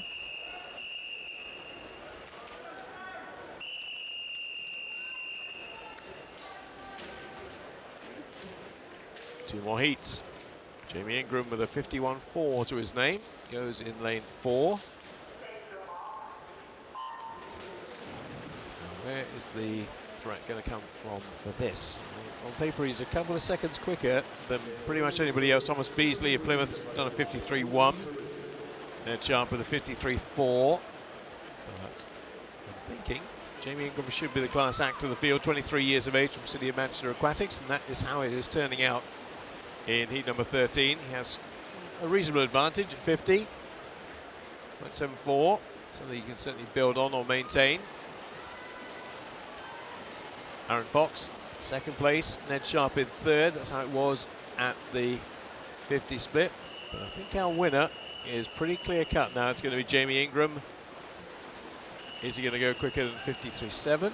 Doesn't need to. He knows he's got plenty of open water there, and it's a long way clear. Well, he's going to be quicker than that. 52.21. That's a nice way to shake off whatever lethargy or cobwebs there might be. 52.21 for our winner. He's won that by nearly 2 seconds. Ned Sharp in second place. Third is Nick Finch. That's a really impressive time, isn't it? 52.21. Should be beaten by Jacob Peters in the next one, but certainly give himself, you would think, a centre lane for the final. And here's Jacob Peters of Bath in lane 4. We have both the Bath teams, Bath University and Bath National Centre. Joshua Gammon goes in 5 for Bath University. And we also have Natari West London for the first time that I've mentioned them today, going in 3. So, Jacob Peters, what's he got? Let's see what the Olympian has to show. Bit disappointed, I think, with his showing in Tokyo. He's got a lot of talent, we know that. Better butterfly swimmers, and wants to show everybody a clean pair of heels, which is exactly what he is doing. Well, he's entered on a 50.20. I don't think it'll be that this morning. I don't think he needs to go that quick, but yeah, maybe. Look at that, 1.44 seconds over Joshua Gammon in second place.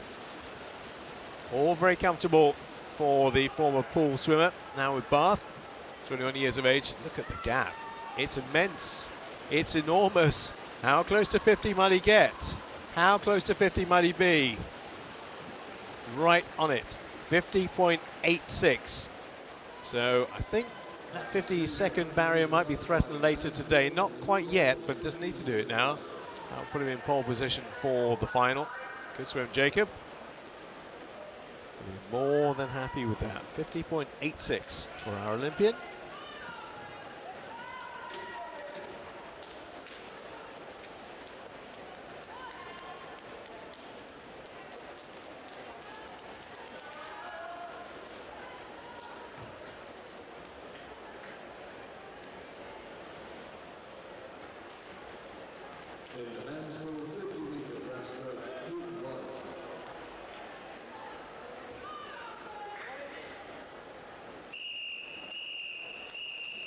Splash and dash time, 50 breaststroke for men. We will have no fewer than 20 heats. 20 to come of this. So as it's sprints, we'll only do the clubs. Cambridge are in there, Sevenoaks, Leander, Abingdon Vale and City of St Albans all have representatives, all with very, very similar times. Around 31 mid. Who is going to take this one on the 50 breast? Closest to us, it's Edward Ormsby of City of Cambridge, who is looking the most likely winner of this. He is going to be the winner of this. Question is, can he get inside 31? He can, for the first time. The 14-year-old has made a massive improvement from 31.7 down to 30.67. So really good stuff from Ed Ormsby this morning. Albert Whitlock with a 31.35 in second. That Edward Ormsby has taken a full second off his entry time. Now, in the next lot, we have a team I haven't mentioned this morning, Worley Wasps, Sevenoaks, Southport, Salisbury, Davencio, Millfield, City of Lincoln, Cambridge, Crawley, City of Sheffield, all in this one. And again, could be quite a tight encounter because 31.5 is the average time here. There's quite a few of those around 31.5. George Whittle is back for more. You see him on the backstroke earlier. Here he is on the breaststroke now. In lane number 4, 15-year-old from Davencio. Outside smoker Thomas Bergman of City of Sheffield, who knows his pool very well, of course, is right there. But even split at the moment. I'm drawn towards Thomas Bergman at the top of the screen, although there's a lot happening down this side as well, with Demi Ali and Luke Rowley as well. As we go to the wide picture, it might well be Demi Ali who's going to take it. Oh, that was tight. Very tight. Look at that. 30.80 for Henry Crust. 30.80, so we got 3 people there who've gone sub 31 for the first time. George Whittle doing it, Demi Ali doing it as well. And in the end, there was only 18 100ths of a second between the top 3. Heat number 3. Preston East Grinstead are represented in this one. Brentwood, Stocksbridge, just up the road. From Sheffield, Sevenoaks, City Elite, Linslade, which I must admit I don't know where that is. So somebody tell me on Twitter, please, at Bob Ballard Sport, if you want to tell me where Linslade is, because I really don't know. I should. Bromsgrove in 7, Joseph George Troth, and Lawrence Elliott at the top for Seagulls. I don't know where Linslade is. Billy Knibb is representing you. It's 14, 15 and 16-year-olds in this heat of the 50 breaststroke, heat number 3. So they're all 31 mid here.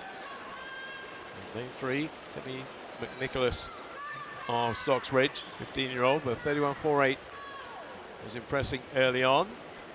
It's now 4, 5 in a line pretty much on this side of the pool. He's going to come from this side, I think. Jacob Stephen, Finney McNicholas, or could it be Jacob Stephen? It is Sam Martin Young. Well, that must have changed complexion 4 or 5 times over the last couple of meters, to be honest. 31.22 is another step in the right direction for the 15-year-old from Sevenoaks. Jacob Stephen in second place.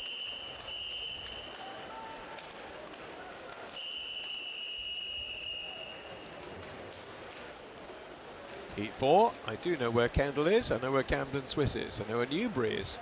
All names we haven't mentioned much of so far. Northallerton with Jack Leggett up in 7. Heat number 4 of the 50 breaststroke. James Escombe has got slightly the quickest time, but only by 1/100th of a second. He is in lane 4, right up there, but also 2 up from him in lane 6. Keelan Behan of Skipton is going particularly well. As we go to the wide shot, we'll get a better idea. Down below, Thomas Wilkinson of Sheffield's going to take it in 30.99. So that's the first sub-31 swim short course for him in the 50 breast. Oliver Wright in second place, and third is Hayden Burns.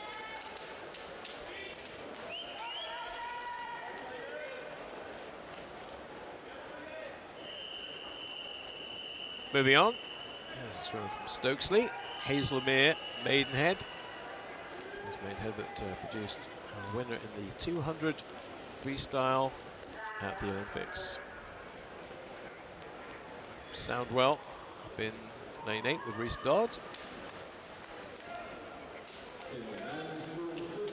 Ealing, as we mentioned, at the moment without their 50-metre pool, having to train elsewhere. Hemmings trying to hold, not Dave Hemmings. Dave Heathcote's trying to hold it all together down there. So Philip Tumovic is in 9 for Ealing. And all 31 points here, 31.21 up to 31.33. So only 12/100ths on entry time separating this selection of swimmers. Ethan Stannard of Stokesley is looking pretty decent early on with the yellow cap. And working his way away from the field now is Ethan Stannard, 16-year-old. 31.22 is the entry time. It's going to be beaten here, broken with a 30.40. And that is the quickest time so far. 30.40 for him. Second place for Philip Tumovitz at the top. I think we might be on the cusp of getting our first sub-30 swim, perhaps. Maybe not this one. Maybe in heat number 7. We'll see.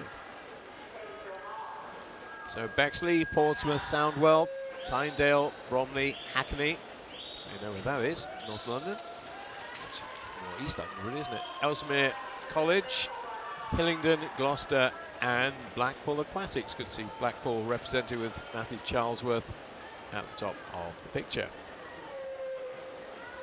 Heat number 6 of the 50 breaststroke.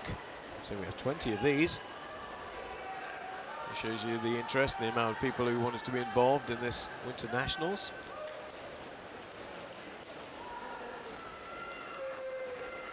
Bexley, Portsmouth, Soundwell, Tynedale, Bromley, Hackney, Ellesmere College, Hillingdon, Gloucester, and Blackpool Aquatics all have representatives, all trying to get below 31 for the first time.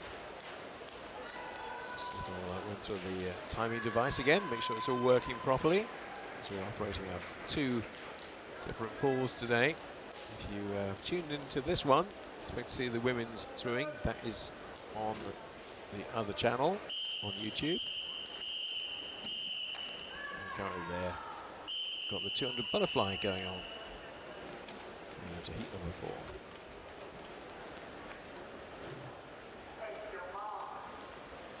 This is heat number 6 of the 50 breaststroke for men. And so Nevin Chew and Marco Roberts of Bromley and Hackney respectively both have entry times of 31 seconds. So on paper at least, marginally, they should be the favourites to be at the front of the field, and certainly one of them is.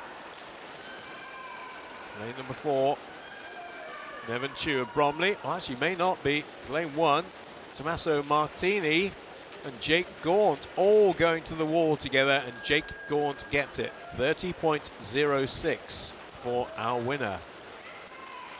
So we might get a sub 30 fairly soon. We'll get very close to it there. Gaunt, Martini, and then Nevin Chew, separated by less than a third of a second. But I say we're probably going to get a sub 30 maybe next.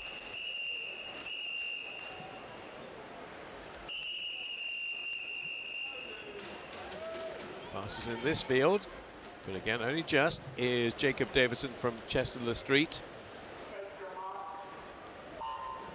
30.68 is his best. 16-year-old. It's all 15 and 16-year-olds in this field. We start from Jonathan Turk of Mount Kelly in 3. And again, it's pretty much a blanket to throw over them at this stage. On the top of the picture, Harry Benzies of Bassetlaw going nicely, coming through very well in lane number 7. Is he going to be able to take it? There's 2 or 3 going to the wall together, and it is Harry Benzies with a 30.37, so it doesn't quite get under the 30, but that is, I make it about a half a second improvement on his previous one. Late Ito, second was Jonathan Turk. So we're edging closer towards that sub 30 swim, which I think is going to come. It might come in that one, might come in this one. Watford, Millfield, the man from Atlantis, in lane 2. Hillingdon Vale 3, Plymouth, Leander, Amersham up in 6th. I think I mentioned Amersham so far.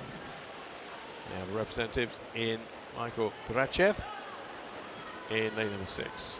All in the mid-30s in terms of their times going into this. Nice positive swim from Blaine Stanbrook of City of Bristol up there in lane number 5. And it might just be he takes it to the wall, although he's got a challenge now from Luke Gorsden, and Gorsden gets it. The man from Atlantis works very well on this occasion, taking his entry time from 30.47 to 30.03. Blaine Stanbrook second, Adam Lawton in 3rd place. Come on, sub 30. We've definitely got heat 10, we've got swimmers who have been sub 30, so it should come then, but I'm trying to get some of the 30 pluses to just dip underneath it, and that was close. This as we come so far. Borough Barnsley on your graphic, I think, for the first time, and swimmer from Monson at the top is Aaron Bissett.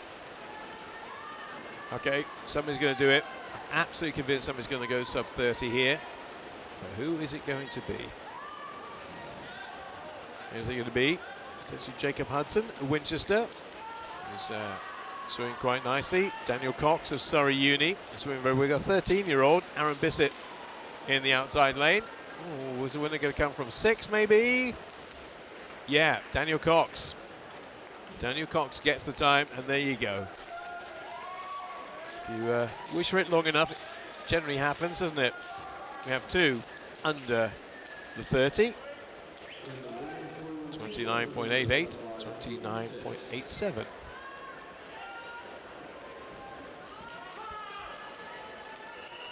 All 16, 17 and 18-year-olds in this. Devon of Harvey Hall's team. Biggleswade as well, also in the mix.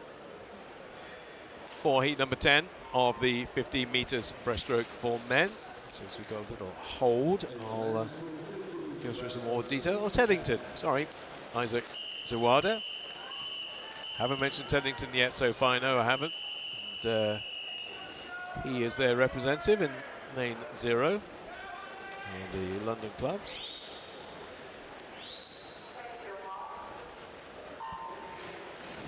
So this will be halfway once we've concluded this in our 50 breaststroke heats. Positive start from Nathan Holmes of Preston, and he'll lead at the 25 stage. See whether anybody can get back on par with him. Well, they're certainly trying. Ryan Griffiths, Sebastian Pickering, all coming into his slipstream. Lane 4, I think, might just get Nathan Holmes. No, beaten to it by Sam Cornish of Enfield. And that is a first sub-30 swim for him. He's done it by 6 tenths, not 6/100, 6/10 of a second. Sam Cornish, well done to him. And we did get quite a few below 30 on that occasion. Winning time 29.50 for our winner. Sam Cornish came through with a good burst at the end to take that one.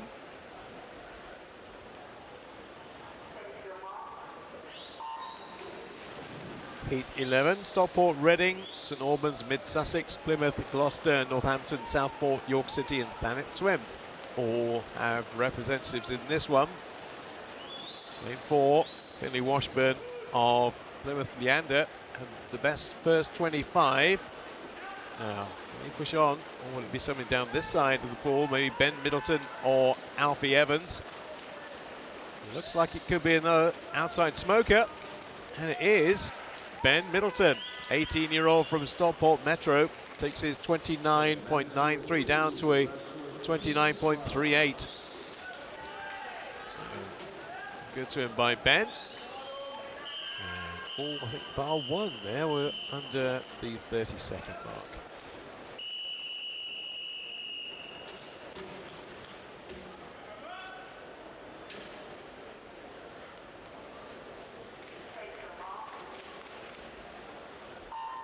So Chelsea and Westminster, Sheffield, Sevenoaks, Chelmsford, Loughborough University, Trafford Metro, Cambridge, Millfield, another Chelsea and Westminster, and Mount Kelly all involved with interest in this one. So on the picture, great start from Wyatt Walsh of Millfield.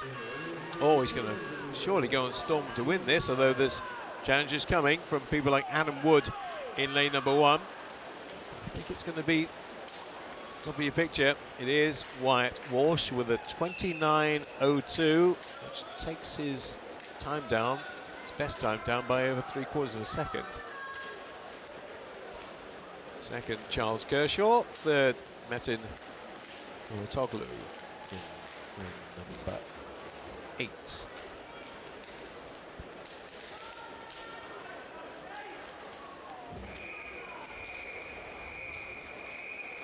So now we're looking at potentially the sub-29ers.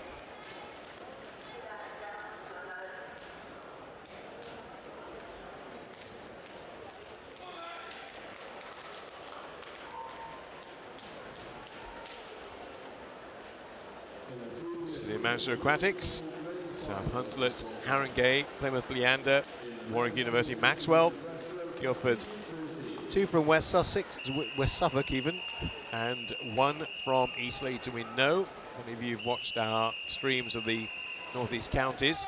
The speed merchants often come from Leeds. They concentrate a lot on the 50s and 100s. Joe Stott is one to watch at the top of the picture, though on paper he's the slowest. These Leeds don't normally do slow. He's had the best breakout from the dive, and look at that choppy stroke at the top of the picture. Is getting him where he needs to be, though. Can he win it? He's going to have a big challenge coming down in lane 3 from Ruben West and Plymouth Leander, but it might well be the man from East Leeds who gets the job done. There you go, nice to mark your card occasionally like that. The slowest man on paper is the fastest man in the field this time, 29.18. Takes his time down from a 29.65. East Leeds do it again. Newton Abbott, I'll give you a mention because you have a swimmer in this one, in lane 0. All 29ers, all 29 4s and 5s in this setup for heat number 14 of the 50 breast. Good, positive start for the swimmer in lane number 4, Benjamin Green. Looking good, the Watford swimmer, 29.3, best time. Challenge is starting to come though from the top of the picture. Ryan Larkin of Swansea University might be his nearest competitor, or potentially could happen down in number 1. But it is Ben Green who had the best start, has the best finish as well in terms of the time. 28.61 for our winner, and we've got 2 go under 29, Ryan Larkin being the other one up in lane number 7.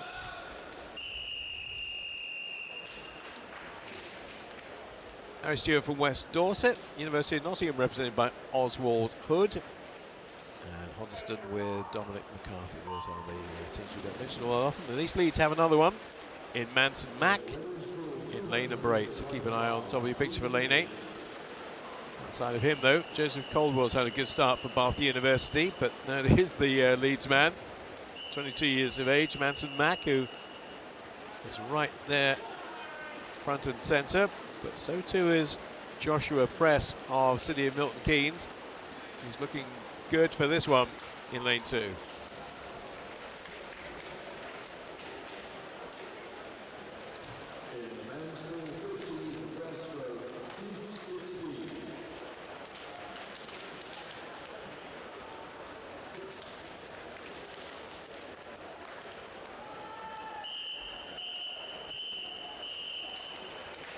Heat 16 of the 50 breaststroke. Dartmoor, hello to you, because you have a swimmer, Matthew Henry, going in 0. All the other clubs I've mentioned up to this stage, so enjoy your swimmers' swim here. Now, Barnaby Howth Osborne for City of Sheffield, again, knows this pool very well, so should be up there amongst them in lane number 3. Actually isn't at the moment though. Kenzie Cannon of Mid Sussex and Oliver Kettle of Plymouth North Sea looking good, and particularly Oliver Kettle in 5. I think might just get the touch. She does. 28.27 for our winner. So down into the 28s he goes. Second place to Theo Cannon and Mackenzie Cannon. I don't know for definite, but I imagine they're probably related. 28.65 for him in 3rd place.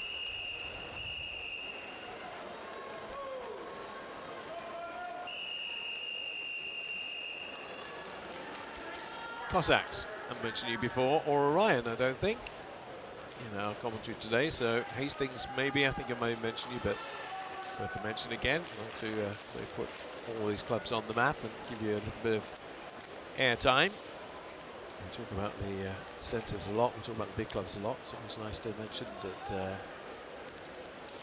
you are producing some really rapid swimmers as well, these smaller clubs, with the resources you have and the time that you have to train, and etc, etc. It doesn't go unnoticed, and it is appreciated. Heat 17 of 20. Yeah, fastest in the field, but only marginally, is Toby Siyonda. Siyude? Sorry, Toby, I don't know how to pronounce your surname. S-I-J-U-A-D-E. Siyude? I would guess. It is purely a guess for Bath University.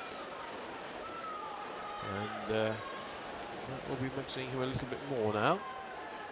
It is Marcus Ikavidis of Bath University is looking pretty good. I think also in lane 4.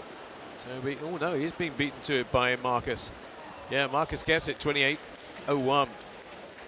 Marcus Ikavidis wins that in 28.01.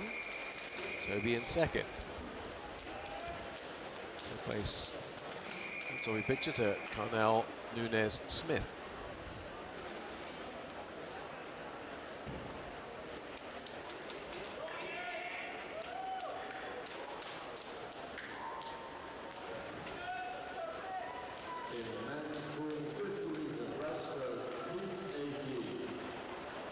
Right, into the cyclically seeded heats now. He should be, in theory, and probably in practice, the fastest swimmers that we've seen this morning. Fastest time so far was from the previous heat, Marcus Iacovides, 28:01. All of these swimmers pretty much capable of getting inside that or close to it. Including David Bloomfield and Archie Goodburn. 3 in a row here from Loughborough, lanes 3, 4 and 5. Oh, this is going to be close. This can be tight. Can anybody break out of this pack? Most like to be David Bloomfield, I think, or Archie Goodburn. David Bloomfield for me.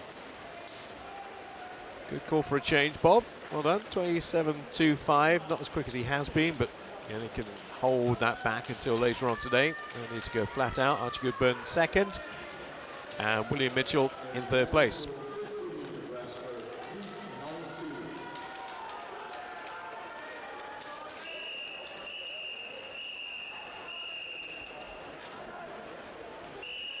Two more to come before we have a break.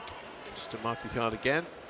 We will be back in action again at 2:15 once we conclude here. Around 45 minutes. Heat number 19 of 20 of the 50 breast. Best time 27.25 so far. All of these are capable of getting pretty close to it. David Murphy in particular of Loughborough in 4. Adam Metcalf of Loughborough in 5. Could well be a Loughborough 1-2. As the last one was. It's a real powerful, positive swim by David Murphy. 23-year-old, 26.6 is his best. 26.9 this time. 6.94.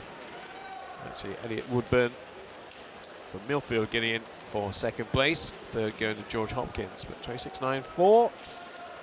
First swimmer we've had under 27.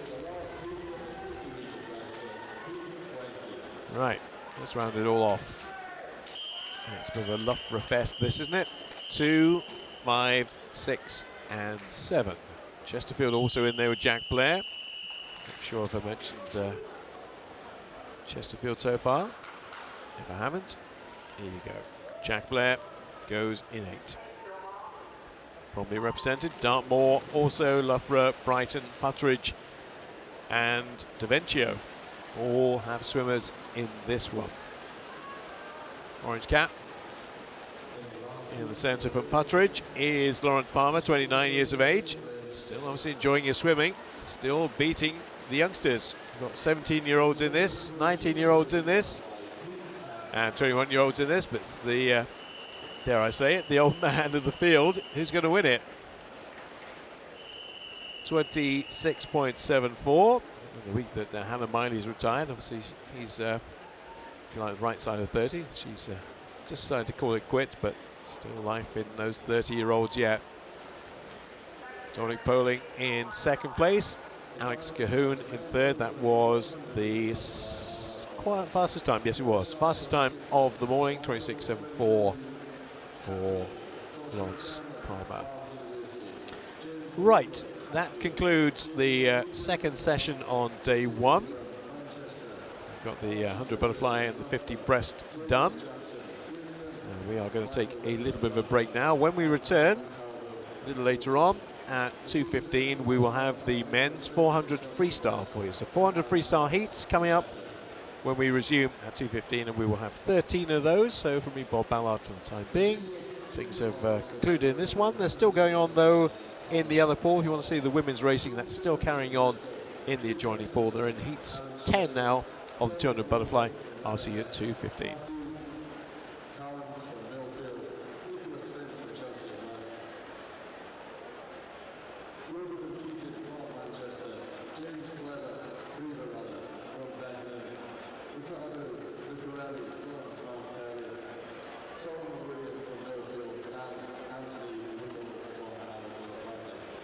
It was in the small final.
In the women's pool, 100-meter freestyle, heat 10. And we are back here at Ponds Forge. Good afternoon to you if you have just joined us for the first time today, or welcome back if you've been with us for the first two sessions in the men's pool, as it is for the first part of the day. Obviously, with 5 o'clock, we'll revert to it being both male and female, but you're looking for the women's races here at the Winter Nationals. You'll find that on the other YouTube feed. And the YouTube channel link will take you to what's happening in the women's events, which are on the pool to our right hand side. We're concentrating on this stream of the men's events. And in particular, the 400 meters freestyle is up next. And we'll bring you quite a lot of those. Numerically 13 is what we will bring you in the 400 freestyle. The men's 100 IM as well. And the finals today, just to mark your card, will be at 5 o'clock. So 5 o'clock for the finals. Today, that will be all the events that we've seen, both men's and women's today. Women's has been underway for the afternoon session about 15 minutes now. And we currently take in heat 10 of the women's 100 meters freestyle. Kidias Hodgson, Phoebe Cooper amongst those going in that one. As far as we are concerned, we're looking at the 400 freestyle for men, heat number 1.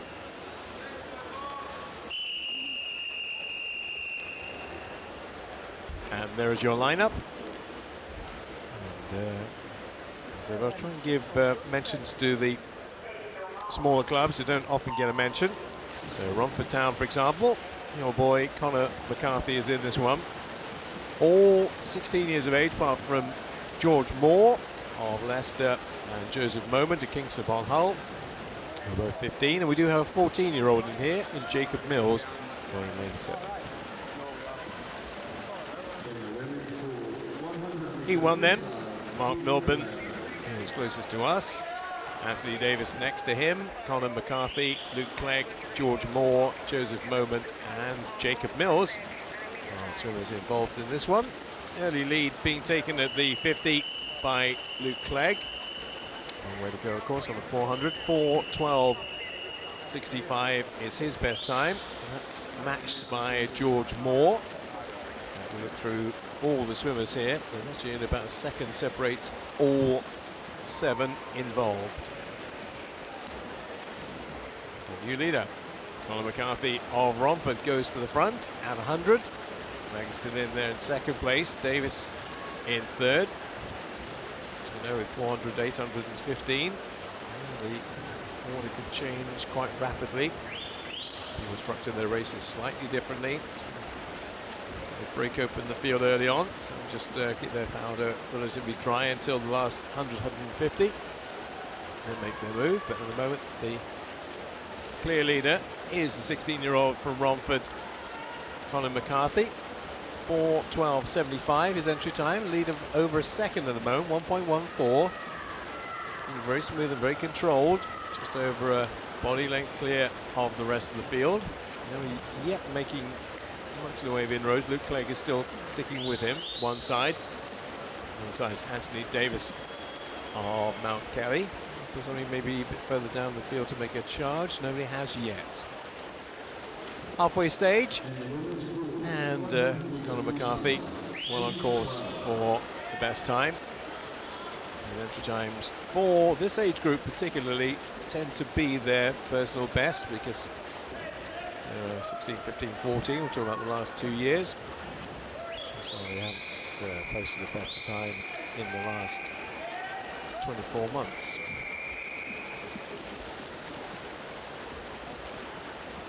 So Conor McCarthy at 250. The lead now is 2.15 seconds, so it's increasing with pretty much every 50. I say on paper, he should be a similar kind of stature and speed to everybody else, but he's really motoring. 2 to nearly 3 body length advantage now for Conor McCarthy.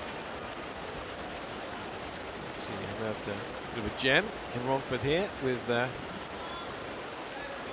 300 meters, 100 to go. Lead still considerable, 2.78. Yeah, 5.5 seconds. Probably the whole field at the moment, but he's got the large part of it. The lead does not appreciably seem to be getting any smaller as we reach the sharp end of the race. The real challenge is coming from Jacob Mills of Leicester Sharks, the 14-year-old on the far side, moving up maybe into second place with 50 to go. Lunch time 4:13.27. McCarthy 4:12.75. That lead 3.13 seconds now. It's getting longer and bigger. He seems to be getting stronger in the race. Jacob Mills, I say the youngest in the field. Looks like he might have nabbed second place, but our leader has not been in any doubt for quite some time now. The Romford swimmer looking majestic. I'm really happy with that time, I'm sure. Very good indeed compared to where he was. 4:06.97. Jacob Mills in second place, so he's coming down from a 4:13 to a 4:10. And Conor McCarthy from a 4:12 to a 4:06. Very impressive stuff, Conor McCarthy. I don't actually see any 4:06 in entry times until heat number 5, so he's moved up in the rankings and moved up the ladder quite a bit there.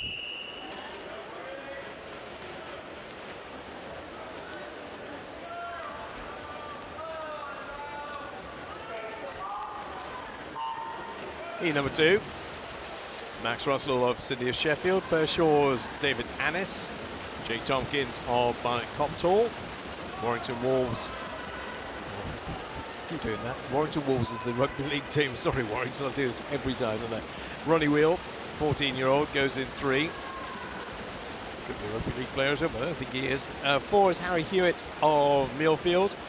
Topmore Metro's Tom McCabe is in 5. Matt Burrows of Sevenoaks in 6. Ellesmere College, Oscar Dodds. Gloucester have Amos Starkey in lane 8 and Thomas Dixon for Leicester Sharks. Early stages. A bit of a competitive at the front of the race. 3 people pretty well. So actually more than 3 people in the line. You can see across there we've not really dropped too many people even at this stage. Lane 4. Here's Harry Hewitt, Millfield. 16-year-olds in the field.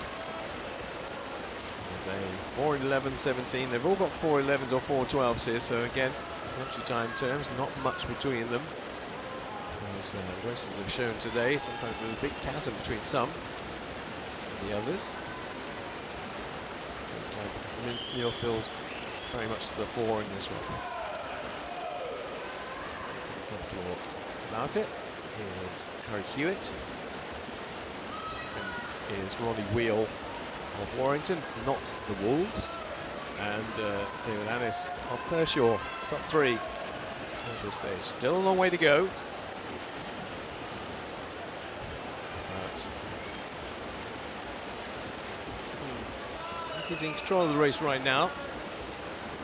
Where's the big danger potentially coming from? Lane 1, it would seem. David Annis has moved forward from Pershaw into second place, but you see there's quite a few just behind the leading 2, very close together. Burrows, Wheel and Dixon, all separated by about 1/3 of a second at this stage. But looking eminently comfortable with life, setting the agenda, setting the pace at his beck and call. Here's Harry Hewitt, although how big is the gap right now? 0.71, keep an eye on that with 150 to go. He's definitely making a move. Well, making a very positive move is David Annis, who was 0.71 behind, but is going to be less than that at this turn, though we obviously won't get a marker until we get to the far end. But I don't think there's going to be 0.71 between them. In fact, if anything, David Annis might be in front when they turn for the next time at the far end, at the scoreboard end. Annis might just have taken over. Oh, it's 0.3, 0.03 between them. All the momentum, the way I'm looking at it, is definitely with David Annis. David Annis is going for broke here.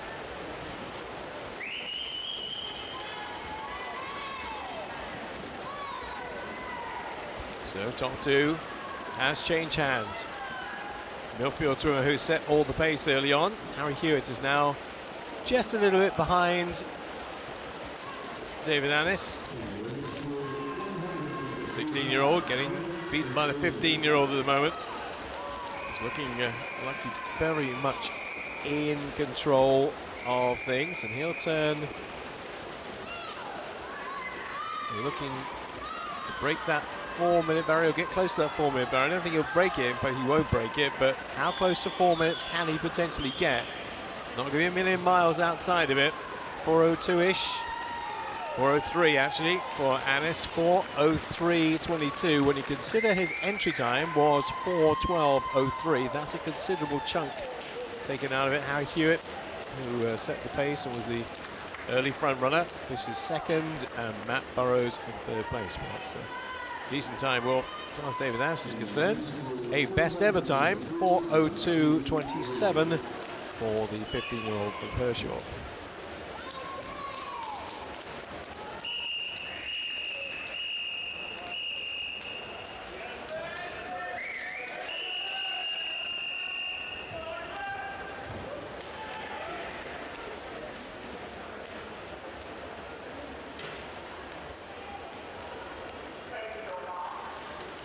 So on to heat 3 of the 400 freestyle for men. James Cummings Candle from Portsmouth, Ivan Hart of Millfield, Finley Orman of City of Sheffield, Marin de Villar of St Felix School, Harry Courtney of Tyndale, Finn Broekhoven of Plymouth Leander, Curtis Harper of Sheffield, James McClure of Coventry, Ben Rogers of Richmond Dale, and Nathan Potter of Maidenhead. That is your complete listing. They're all there, they're all running, and they're all involved now, with Harper at the front, early stages, City of Sheffield. I would say the Sheffield swimmers may have a slight advantage. Of course, it's water. Water is water, but actually know the environment of this pool and know the depth of the pool. All those kind of things maybe help the psyche. This will be the 100 turn, and 5 and 6 are dominating proceedings. Finn Broekhoven of Plymouth Leander and Curtis Harper of Sheffield, separated by 6 100s, but this is going to be potentially quite a scrap between maybe 5, potentially 6 swimmers. I think the front two are going to have it all their own way in this one. Broekhoven is just ahead, being tracked all the way by Curtis Harper. And top 5, top 6, separated by what? A second and a half or thereabouts. No time for that to change. But Broekhoven is looking very good at this stage. So it will all change. Halfway yet we will be when they turn next time. Broekhoven of Plymouth Leander. Sheffield swimmer just tracking him, but then in turn being tracked by Marin de Villar and Finley Orman, all in the mix. Broekhoven 1.58 clear of everybody else now, just starting to make those legs, a little flutter kick work to his advantage. 4, 5 all go to the wall pretty much together at that end, but nobody shows any signs of getting close to the 15-year-old from Plymouth. Yeah, even at 250, to have this race sewn up. Has anybody got back-end speed? He can start to eat into that lead, 'cause it's getting bigger.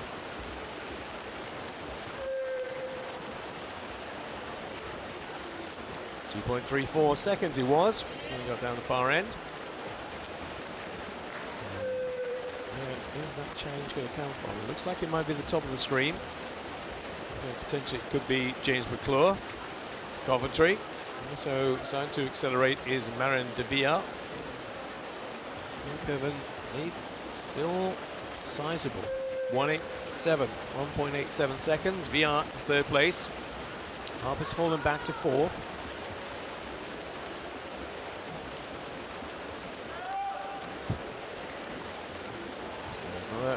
50 to go after this.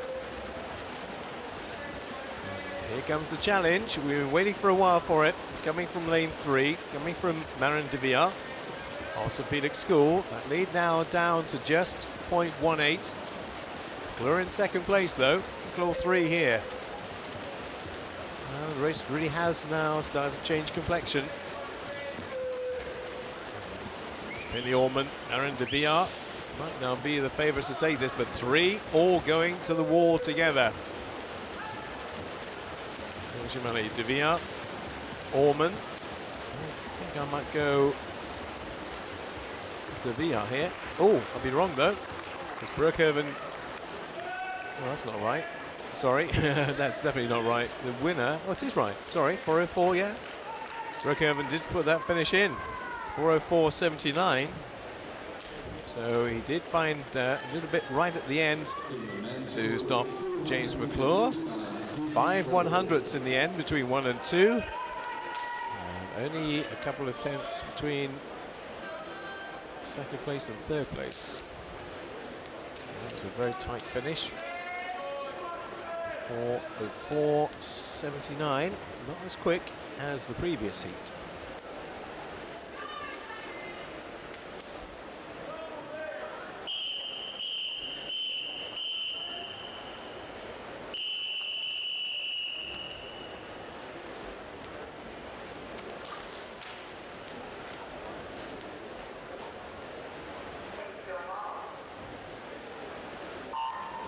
Heat number 4 of the 400 freestyle.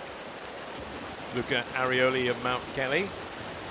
Jack Jenkinson of Skipton. Finn Drysdale of Royal Wolverhampton. Rico Bringaman of South Lincolnshire.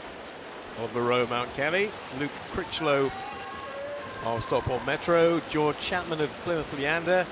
Luke Booth of Rotherham Metro. Rafe Shafi of Hamilton Aquatics in Dubai. And David Allen of Sevenoaks. Time-wise, they're all grouped in on 4:09, with the exception of 2. Oliver Rowe with a 4:08 and Luke Critchlow with a 4:08. Everybody else 4:09. Top of the picture is where we're looking right now, though, for David Allen. From Sevenoaks, 16 years of age, with a 4:09.61 as his best time prior to today. From Drysdale, Royal Wolverhampton, right there in his wake. So too is Rafe Shafi. Hamilton Aquatics with that orange cap. And obviously the 2 swimmers on the far side can race each other because they can see each other. Neither will be aware of what Finn Drysdale is doing for Royal Wolverhampton on this side. The other 2 right in the front of the field. It's going to be either 8 or 9 who lead. Shafi it is, just ahead of David Allen. Drysdale third, but look, top 4 separated by only 0.89. The halfway stage when they get to the far end again. Suddenly really getting split open this race. Because it's lane 2. Finn Drysdale, Royal Wolverhampton, and 3 on the far side. Luke Booth, Rafe Shafi, and David Allen. 0.45 separates the top 4 at the halfway stage. Really nothing to choose between them. And there's still some others that maybe come into the mix here. The 16-year-old from Hamilton Aquatics just trying to take over the front of the race, but every move he makes is being tracked by David Allen to his right-hand side, and to his left-hand side by Luke Booth. Down here in 2, Finn Drysdale. Shafi, Allen, Drysdale, Booth separated now by only a third of a second. Critchlow's not too far away either. We have a potential blanket finish in this heat of the 400 freestyle. Might be that Drysdale's just taken a little bit off that wall. Maybe it's going to be Luke Booth of Rotherham Metro. Still another 100 to go after this.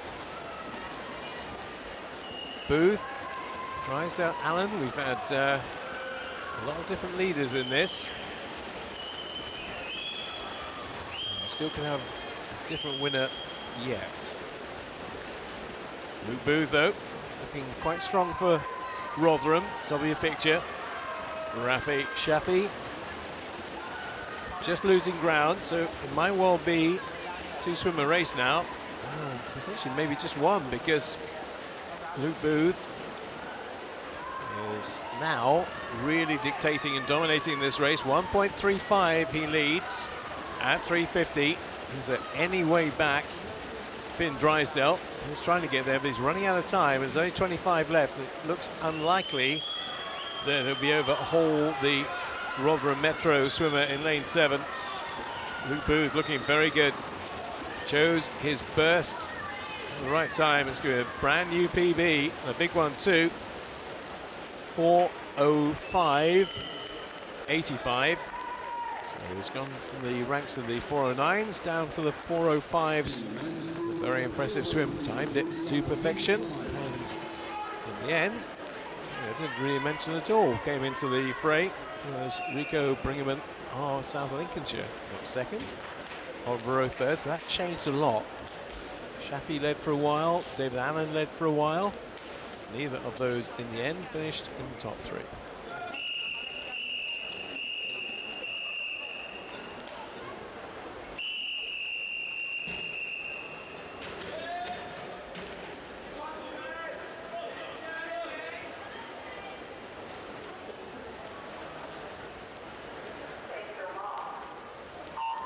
And still the fastest time has come from heat number 2. That was David Annis, who was 4:02.27. Is anybody in this field capable of doing better than that? Well, we'll find out. Jack Booth Rudd, main head, goes in 0. James Shevchenko of Royal Wolverhampton. Adam Tabernacle of Preston in 2. 3 is James Kay and Barnett Copthall. Ben Newell of Birmingham University in 4. 5 is Razvan Bromasescu of Northampton. Oscar Bilbao of Hamilton Academics, Hamilton Aquatics, Dubai. And Barnaby Howard Osborne of City of Sheffield in 7. Thomas Sansom of Loughborough in 8. And Charles Crew of Monson in 9. So that's 100 done. Told you all the people involved. Now who's having the best race? Well, Thomas Sampson at the top of your screen is having an absolute stormer at the moment. The Tabernacle in 2nd. Barnaby Howard Osborne in 3rd place. But talking about different ways the 400 freestyle is swum these days. Some swimming like a Grant Hackett or Ian Thorpe race. Always remember that vintage. Going out, trying to break the opposition down and just carrying on from where you started. Some people like to just play possum for a bit and come strong at the end. But 2.38 is now the lead at the 100 stage. 150 stage indeed. So keep an eye on that. 2.38 doesn't look to be getting appreciably any less than it was. James Kay, all right. And so too is Adam Tabernacle. 2.3 seconds it was, 3.3 seconds it is, taking a whole second out of the field on that 50. So either he's going way above what he normally would do and will suffer for it at the end, or entry time is going to get smashed to smithereens, because absolutely certain Thomas Sampson is not going to be doing a 4:07 here. Down towards maybe 4 minutes. 4:01, 4:02 potentially. 4.19 is now the lead.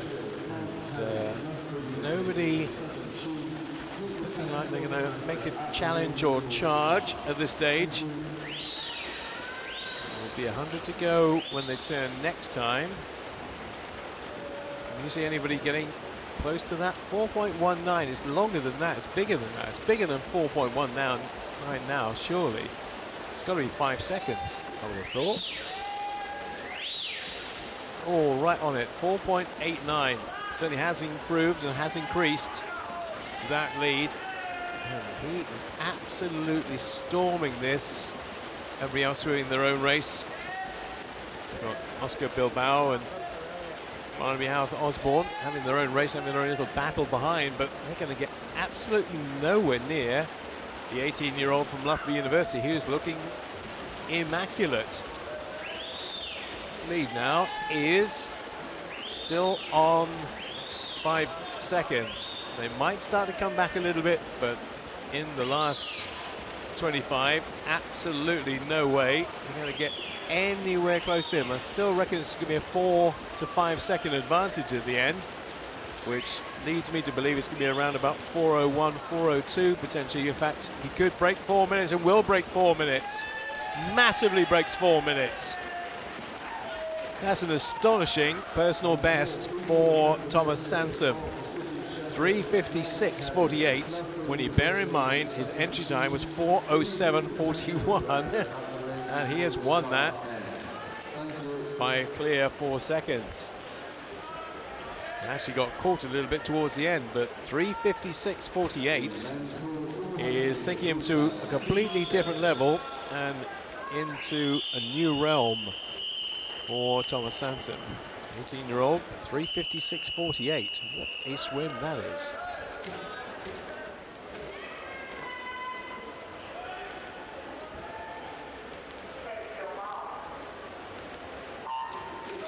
Well, surely with that, it'd be thinking about placing the final potentially. Right, on to heat number 6. And Malachi Cohen of St Paul's is in 0. 1 is Samuel Grimes of Wigan. City of Manchester's Jevon Penny goes in 2. Alexander Volkovoy of City of Salford in 3. Joshua Vance of Northampton goes in 4. 5 is Benjamin Tritton, Surrey University. Hamilton Aquatics Dubai. Leith Saba in 5. 6 is him. 7 is Samuel Lander of Bromley. 8 is James Bartley of Mount Kelly. And Wickham District, it is George Pearson. Let's have a look at lane 0 here. Okay, Cohen, early leader. 0.16 advantage over Leith Saba.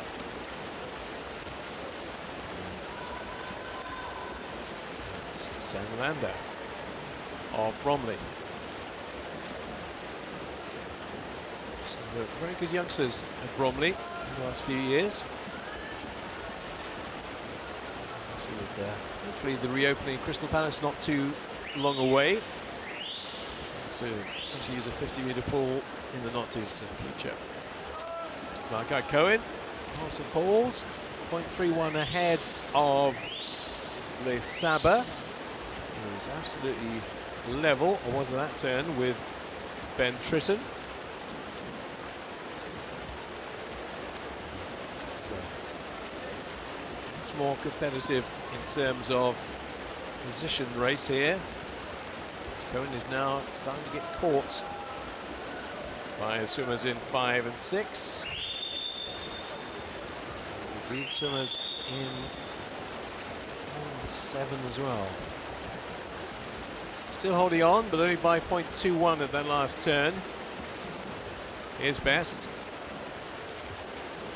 That guy is 4:06.21, so he is the second slowest on paper, but that's not being replicated in what we see here. Nobody's catching him yet, though. He's still in charge of this one for the time being. It's 250. 0.29 between him and Tritton. 0.42 back is Saba. When do they start to make their move? When do they make their kick? Looks like potentially could be happening any stage now. 2 or 3 still pretty much in the line. Cohen is holding on. Much longer? That's the question. Well, the lead is a little bit longer, a little bit bigger. It's starting to grow a little bit. They're not really managing to overhaul him as yet. They still have time in which to do so. Another 75 meters to go. You thought if they were going to make their charge and make their move, they might have done it by now, because Cohen doesn't seem to be getting any weaker. He seems to be strengthening his grip on this race to a certain extent. In fact, you can see he's extending his lead. up towards half a second now, more than that, 0.88. Including Cohen in lane 0, and the others, well, I say he's entered in, is Cohen on a 4:06.21. Well, that's going to go. Another huge PB heading. Now, possibilities here, he can knock on the door of 4 minutes. He's going to do more than knock on the door. He's going to open that door. 3:58 something. 3:58.79 for Monica Cohen. Terrific. 3:58.79. Benjamin Tritton breaks 4 minutes for the first time as well. In lane number 5.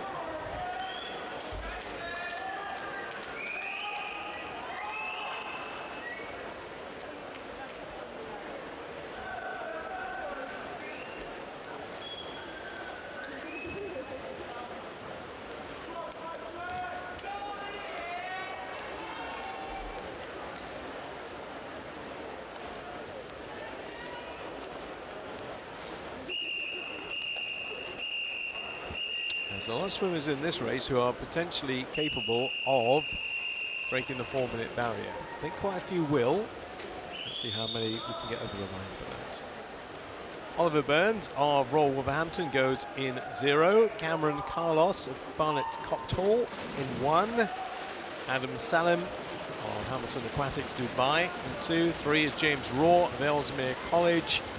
Josh Denham of Newcastle in 4. 5, Sam Williamson, Mount Kelly, Mid-Sussex represented by Arthur Logan. Theo Clark of Sheffield in 7. Michaelo Rosenfeld of Sheffield in 8. And Lucas Staines of Wickham, he's in lane 9. Oliver Burns, the early speed, the early lead in lane 0. 4:05.58 for the 16-year-old from Royal Wolverhampton. Pretty good right now, but there again, some other people are quite good on the far side of the pool as well, including 2 Sheffield swimmers and Lucas Staines in the outside lane. As yet, maybe only partially dropped. It's lane 2. Adam Salim. The others are pretty much all in a line, as you can see there. Top 9 separated by just over a second, no more. Could be the first race when we have about 5 or 6 potentially going to the wall together in the 400 free.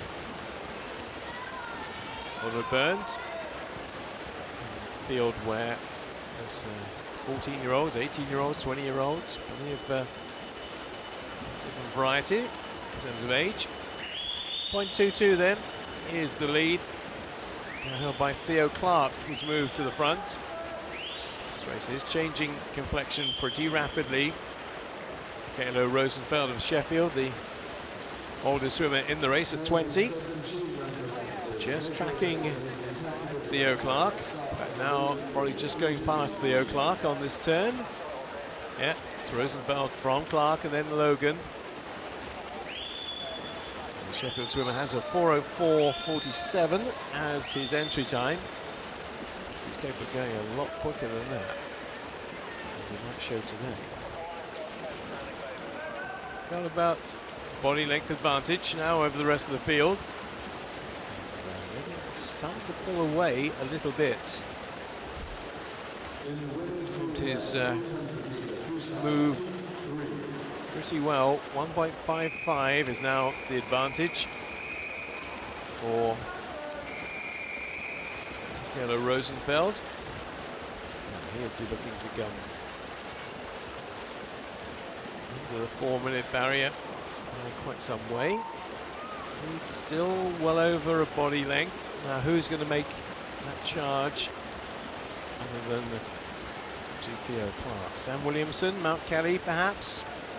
A couple up from him. And Williamson's 3rd. Clark is 2nd. Rosenfeld still with this big advantage with 75 to go. The last split before they finish, which will indicate how big that lead is. Was up towards 2 seconds before. Only around about that now as well. 1.71 between Rosenfeld and Clark, and then about 3/10 of a second between Clark and Williamson. That is not the case anymore. Rosenfeld has got this licked, he's got it nailed, and he's had it under control for pretty much all of the 400 meters freestyle. The question is, can he break that 4-minute barrier? And the answer is yes, he will, and by how much? Answer is that's all wrong. That is not correct. That's it, thank you. There's your answer, 3:58.79. Only one swimmer did go under. Sam Williamson not the winner or joint winner, so that's obviously a mistake, but Rosenfeld's time, which is the most important thing for him, is 3:58.79, so he goes under that 4-minute barrier.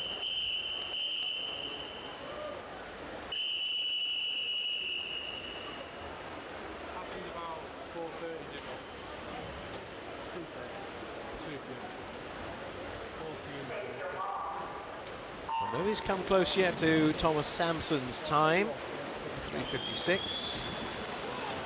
So if I'm able to start to really edge towards that time here. The number 8 of the men's 400 meters freestyle.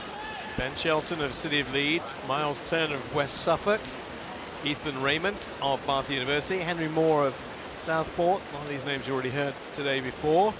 Christian Dutoft of Leatherhead, Sean McCann, City of Leicester, Patrick Braddock of Oldham Aquatics, Cameron Rapson of City of Birmingham, Jordan Cooley of City of Leeds, and Guernsey's Samuel Lowe.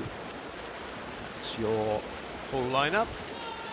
And straight away, the eyes are trained on Jordan Cooley, 22-year-old from City of Leeds. He is at Sheffield. John Courtin in West Yorkshire was saying that.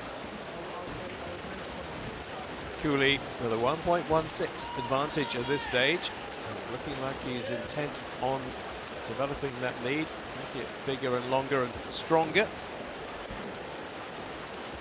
4:03.72. Well, on this pace, he's definitely going to be under that 4-minute barrier. So a lot of people get under their short course for the first time today, and he's on course to do just that. Lead is 1.69, building nicely from Jordan Cooley's point of view. Henry Moore, second place. Ethan Raymond in third. Looks to be most of the Leeds swimmers very well trained, very well coached. Excellent technique. And, yeah, 1.69 lead. He won't be as big as that now. It'll be a little bit less, I think. Oh no, it's actually bigger. Big guessing there, but 1:82 is what it is. 1.82 seconds. Still very comfortable. Still in control of this. Everybody else desperately trying to get close to him. I think that may well be in vain. Hasn't gone sub 4 minutes before. Well, on course to do it here today. 1.96 between our leader and the rest.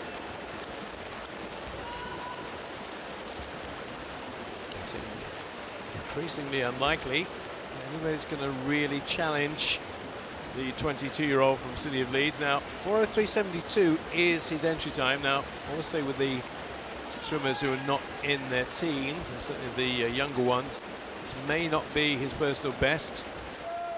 He may have done a better time outside that 2-year time constraint, but 2.08, all looking good. So, possibility that Jordan has been sub 4 before. He's going to go sub 4 today. There's no doubt about that. Question is, how big will his lead be? The angle's a bit deceptive. When we go back to that camera, we get more of an idea. And the lead is 2.12. There isn't a challenge, but there was one. It would be coming from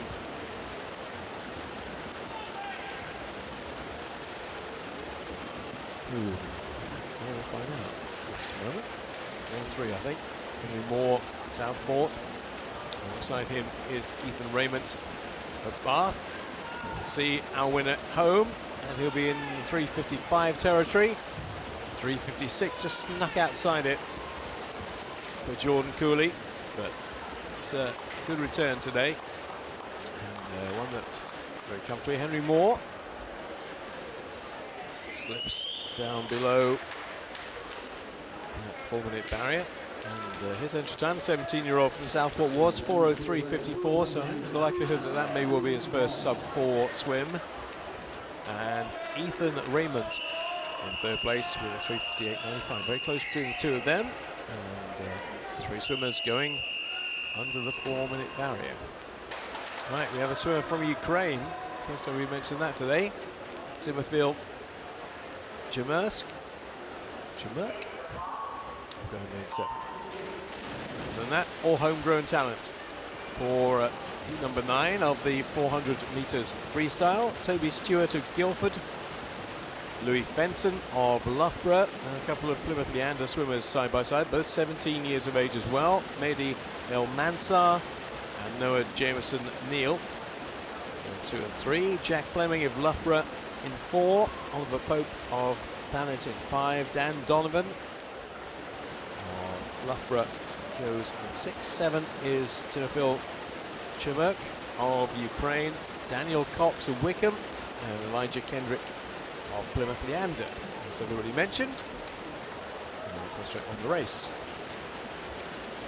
Noah Jameson Neal of Plymouth Leander having a strong start. 2 is Toby Stewart of Guildford, and Guildford probably just edged out on the touch here. Neal, Stewart, Kendrick, and Chmurk. These are all top 4 at the quarterway stage. But it's amazing how many times today we've seen lane 0 either win it, come very close to winning it. And then it's lane 0 and lane number 3. Jameson Neal, who are the front runners, the top of the picture. Here comes Elijah Kendrick of Plymouth Leander. So 2 Plymouth swimmers in the top 3.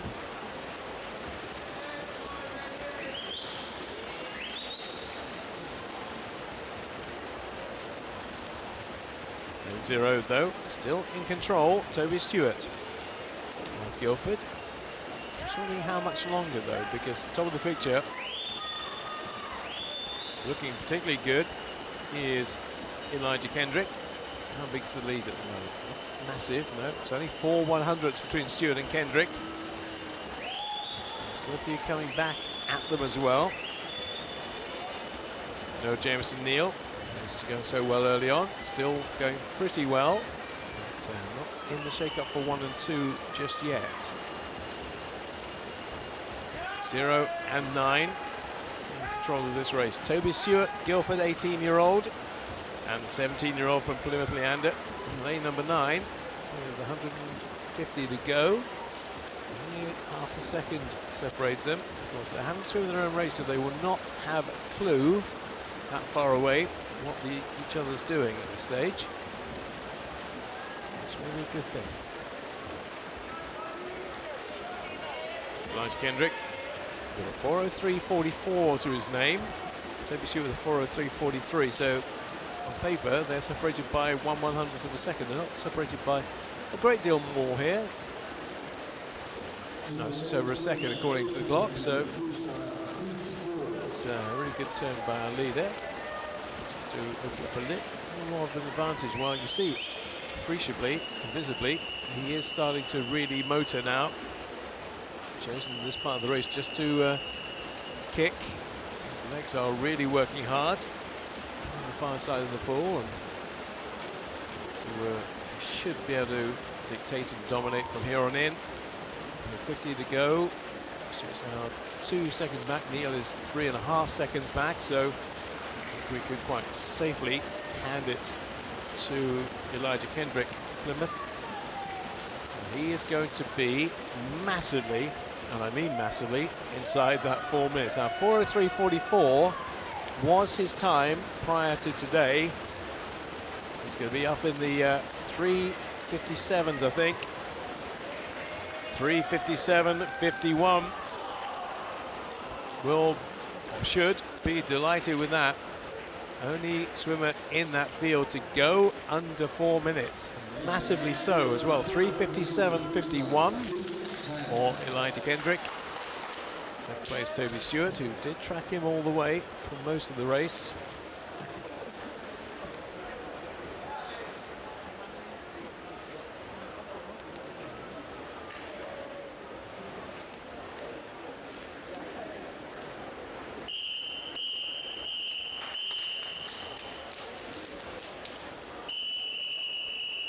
Still 4 more heats to come of the 400 freestyle for men. There's a team involved in this. Team Ipswich as well. Not much too many of their swimmers today, but here comes another one of those.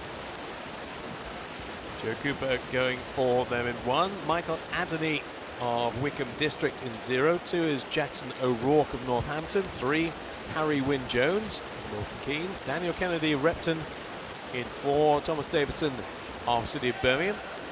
We are actually lacking Daniel Kennedy, who's not with us, so we'll carry on with that list. Isaac Dodds of Ellesmere. Joseph Barkley of Sutton Cheam. Max Adams of City of Salford. Alexander Cooper of Wickham District. Actually heat number 10. So aside from the swimmer who is scratched, there's everybody else to the top of the picture. Joseph Barkley of Sutton Cheam is looking okay, as indeed the 2 swimmers down this side of the pool. Bartley, Adderley and Cooper. 0.24 separating the top 4 at this stage. 100 done. 300 to go. There's 1, 2, 3, 4, 5, 6, well, maybe 6 potentially here, almost in a line. Also got another scratch, which I haven't noticed, which is lane 6. So 2 not with us. But, it's a very competitive race between the 8 who are. Wynne-Jones. 25.99. Harry Wynne-Jones from City of Milton Keynes. One of a handful of swimmers in this race who has got an entry time under 4 minutes. So lots of people in entry time over 4 go under today. We'll get quite a few in this one by the looks of things, and we could get any number of different potential winners. Wynne-Jones holding on, but it is a very slender lead over Joe Cooper of Team Ipswich. And then Michael Adderley in 3rd place. You can see this lead changing several more times in the part of the race that remains. So nobody's really dominating this one. So all the 4 on this side of the pool can see each other. They may not be aware, probably not aware, what's happening at the top. So Bartley is in charge, but only marginally so. Look at that. 4 all in a line. Who's not quite in that line is Joseph Barkley, who turns now. The others turning a little bit behind. 100 to go when they get to the far end. I wouldn't want to place any bets on the outcome of this one yet, even though it has been dominated for the most part by Joseph Barkley of Sutton Cheam. Actually, at the moment he looks pretty smooth and pretty consistent with his stroke, and also the lead he's got.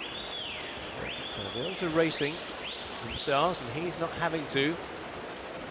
Just taking his time. It's a lovely smooth stroke as well, because it looks like he's gliding, really not putting a lot of effort in.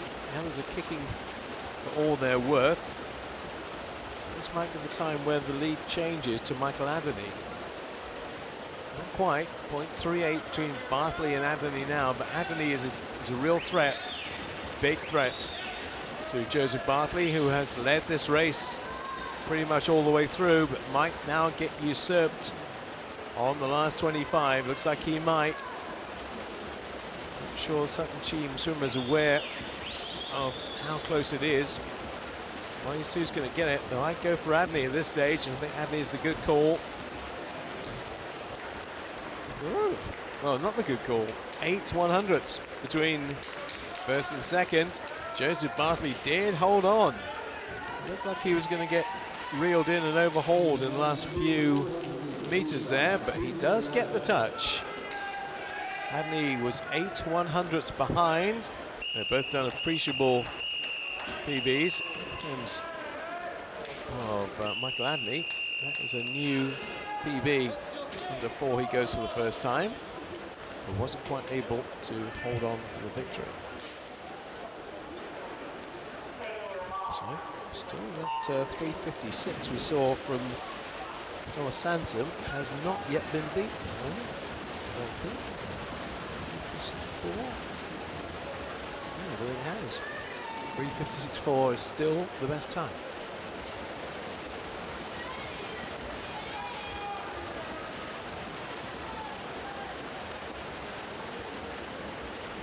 Lacking one swimmer in this one. It's Michael Pimanevsky. We've seen him earlier. But, everybody else in place, so I'll give you their names. Adam Hall of Loughborough, Joseph Sadler of Nova, Liam Dawson of Royal Wolverhampton, Bruce Grady of Stockport Metro, Sam Tucker of Wickham, then 2 from Sheffield, Ruben Visda and Matthew Woodall. Wickham represented by Joshua Weston, and Ben Cope of Sheffield is in lane number 9. So, how is this one looking? Well, so far, at the front, but only just. Liam Dawson of Royal Wolverhampton with a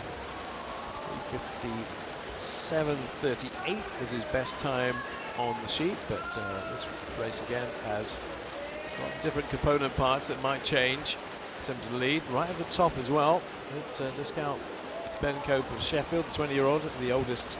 Well, there's 2 20-year-olds in this field. Adam Hall in 0 and Ben Cooper in 9, both 20 years of age. Nobody else teenager, 16, 17 or 18. One exception to that. 2 exceptions to that are Adam and Ben. This race is starting to develop quite nicely. Potentially 7 winners. Anybody could potentially come through. Now Ben Cope is your man to watch. Top of the screen in lane number 9. Again, with loads of clear water and probably unaware of what's happening on this side of the pool. He can get on through his own race to the centre, having their own little scrap. This will be 50 to go. 250. Cope from Dawson and Hall, so still the top 6, separated by less than a second. And it's really strung out, this one. Adam Hall closest to us from Loughborough. And top of the picture, Ben Cope of Sheffield. 2 most likely at the moment. Here we see, there'll be 1 and 2 in what order. Cope is holding on, 0.66 from the man in lane 0. So 2 20-year-olds dominating at the moment, but they don't dominate forever. Another 75 to go now. Just starting to work their way through. There in lane number 5 is Sam Tucker of Wickham. Has his chance of potentially winning this. To do that, he's going to have to come back quite strongly over the last 50. Ben Cope is holding on, but it's a very slender lead, really. 0.85 when everybody's going for broke over the last 50, but still looks to be his. 3:59.30 entry time, but do keep an eye on Sam Tucker from Wickham, who's coming through with quite a burst and really putting an awful lot in. You can see that. He's got a good chance of winning this potentially, but no, it's going to be Ben Cope. Ben Cope gets it top of the picture and right at the front of your picture for most of that race. 3:55.19. Good 4-second PB for Ben. Sam Tucker in second place. 3:55.50. And previous to this, 3:56. So little incision into that previous PB. Down to 3:55s. That now does become fastest time of the day. As we're in for the second conceded one. There's a name you'll know. Well, a couple of names you might know. That should be in the north-east coverage. Joe Litchfield, one of our Olympics team, has had a great, ISL in the last couple of years as well. Involved in the 400 freestyle for Loughborough. Let's go through the lineup then for the penultimate heat of this one. Nicola Paskalev of Loughborough. Joe Litchfield goes in 1. 2 is Max Murphy. Richard Nage of Sheffield. In 3, Luke Turley of Bath. In 4, William Bell of Loughborough. In 5, Nathan Wells, West Norfolk. In 6, Tyler Melbourne Smith of City of Liverpool. Freddie Ashley Sparks of Plymouth. And Thomas Beamer of Swansea University. No real surprise who's out in front, though I don't necessarily associate the 400 free with Joe Litchfield, to be absolutely honest, and maybe more his brother's race. With Joe maybe for shorter events, the IM of course he does, 200 IM, backstroke and a bit of freestyle, but he's certainly putting himself through his paces. In terms of his best time, it's 3:53.14 short course. To our stats anyway, and he will potentially get reeled in by the likes of Richard Nage and Luke Turley. So he's been 10 seconds quicker on paper than he has. Turley is 0.91 behind. So by his own high standards, wasn't overly happy with how he performed at the Olympics, but he is a cool, calm and collected customer, and he'll certainly get that career back on track. So very determined, as indeed his brother is, and really successful brothers they've been for Great Britain over the last couple of years. But obviously with Max, a bit longer than a few years with his swimming exploits.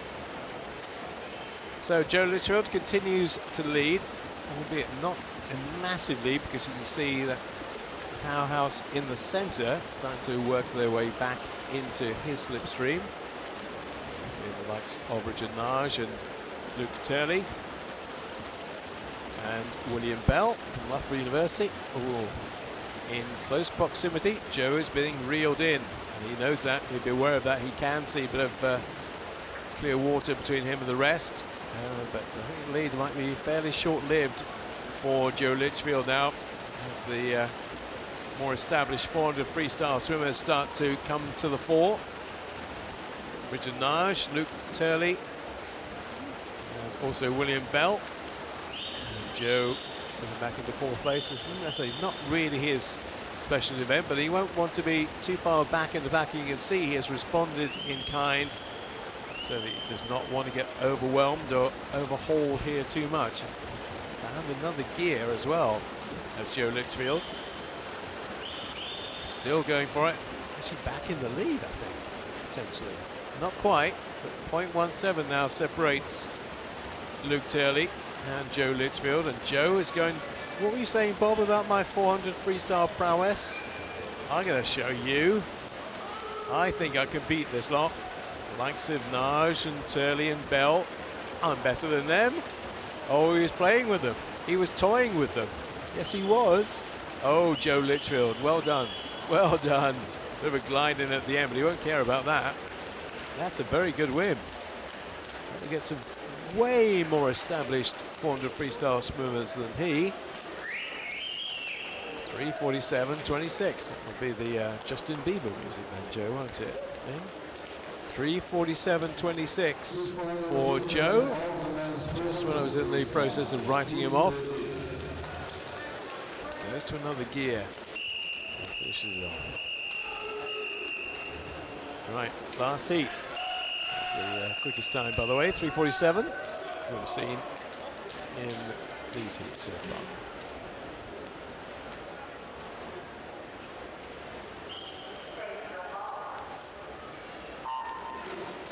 All right, last heat, 13 of the 400 freestyle for men. George Smith of Ellesmere College, Asterios Theodogiannis of Loughborough, hope I got that close, Asterios. William Riley of Bath, Tobias Robinson of Wolverhampton, none of our Olympians in the pool now. Kieran Bird of Wickham District, well, of course he's down in Bath now, but swimming for Wickham today. Jacob Goodman of Loughborough University. Charlie Hutchison of Loughborough in 6. 7 is George Barber of Sheffield. Thomas Trebilco of Plymouth Leander. I think we've had this before, you know. I think it's actually Trebilcock. Yeah, we had this discussion before, Plymouth, haven't we? It's actually Trebilcock and not Trebilco. So there's a very famous footballer called Trebilco. I did check that, but Trebilcock apparently is correct. So carry on calling Thomas that. And Alex Baraghazi of Loughborough in lane number 9. So 3:47.26 was Joe Litchfield's time. Kieran Bird's entry time is 8 seconds quicker than that. So we imagine that our Olympian in the 400 freestyle might be able to go a little bit quicker than this. We'll find out. Certainly dominating the early stages of this race. Anyway, 1.14 between him and Robinson. Trebilcock in 3rd place. And Giannis in 4th. And Bird will not only just be the man to catch and beat here, but also when they get to the final later on today. Nice recovery time in a 400 free. I'll start at 5, by the way. Remember, 5 o'clock we'll be up and running with the finals. There's no lane 5, by the way. So scratch 5. No Jacob Goodman. Bird will not be in the slightest control. I'm worried about that. Might be more worried about Tobias Robinson, though, from Wolverhampton, who's now right alongside him. And also 2 up from Bird is Charlie Hutchison of Loughborough. This might turn out to be quite a good race. Not a procession at all. In fact, Tobias Robinson has taken, Toby Robinson's taken to the front of the field. Now, Toby, of course, is a longer distance swimmer. Toby's a 1,500 metre swimmer in open water. Here's in the 400. And just a little bit off the pace. Not going to be all his own way here. Charlie Hutchison up there in lane 6. Maybe just about to take the lead. Not quite. Hutchison has it, but only marginally. 0.19 between 1 and 2. Although Giannis in 3rd place. Kieran Bird not quite on top form here. Be careful if you want to make a final. Doesn't want to miss out on making the final later. I'm sure he's got enough left in the tank. In fact, here he comes. A bit like Joe Litchfield did the last race, just keeping a bit in reserve when it really matters at the back end. Bird takes the lead from Charlie Hutchison and then Toby Robinson. All know each other pretty well in these longer distance races. Now, is Bird under threat? Is there a chance he might not win this? The only person who really is a threat to him is Charlie Hutchison of Loughborough. Oh, having said that, look at the way Toby Robinson's coming back. That was almost a snatch and grab there. At 3:45, I think Kieran thought he had it pretty much to himself and relatively comfortably, but 3:45.72 is where he stops the clock. 2nd place is Charlie Hutchison, and Toby Robinson in 3rd place. Entertaining race that. It's, Kieran just realising that Toby was on his shoulder, just put in that valiant charge to the pads.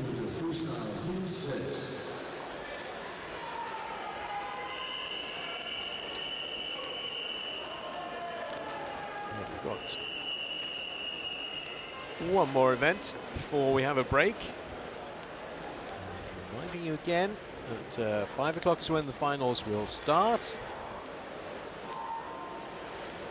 Before we get to our break, which is around about half an hour away, we have a lot of events. 100 IM is what we're talking about here.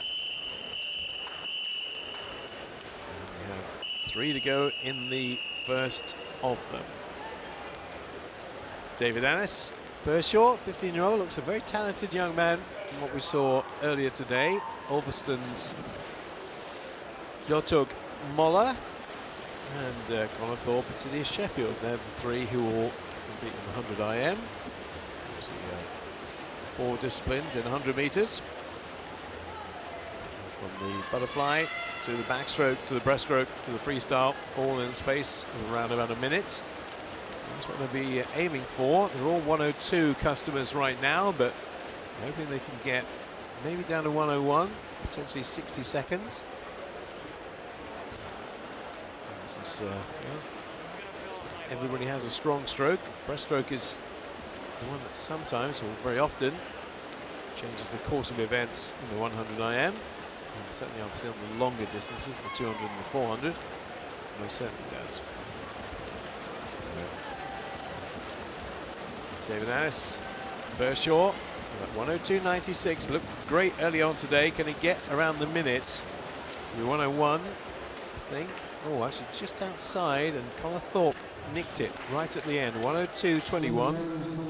It's going to be a new personal best. David Annis is also improved on his best with a 102.34. I thought it might be a little bit quicker than that, but it's still quicker than he has been before. I think there's real talent. What we see today from the Pershaw swimmer. Obviously from Conor Thorpe as well, from Sheffield. All right, heat number 2.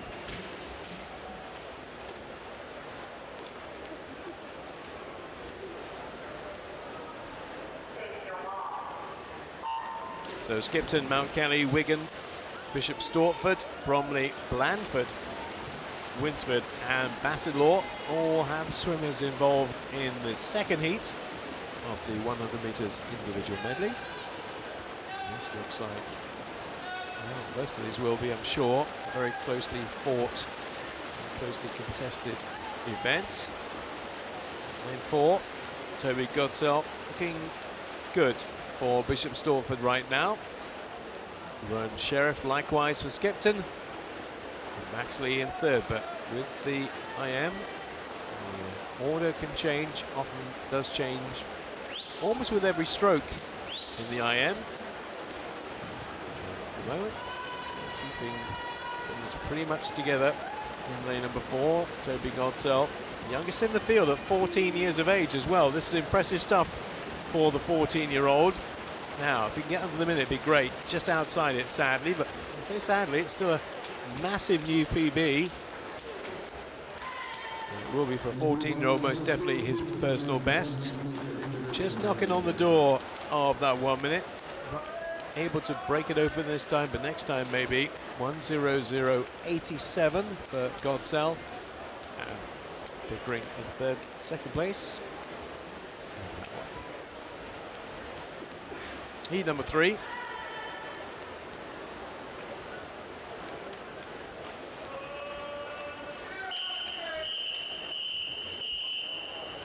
Who's going to be the first to break that 1 minute barrier? Nobody in this field has this far.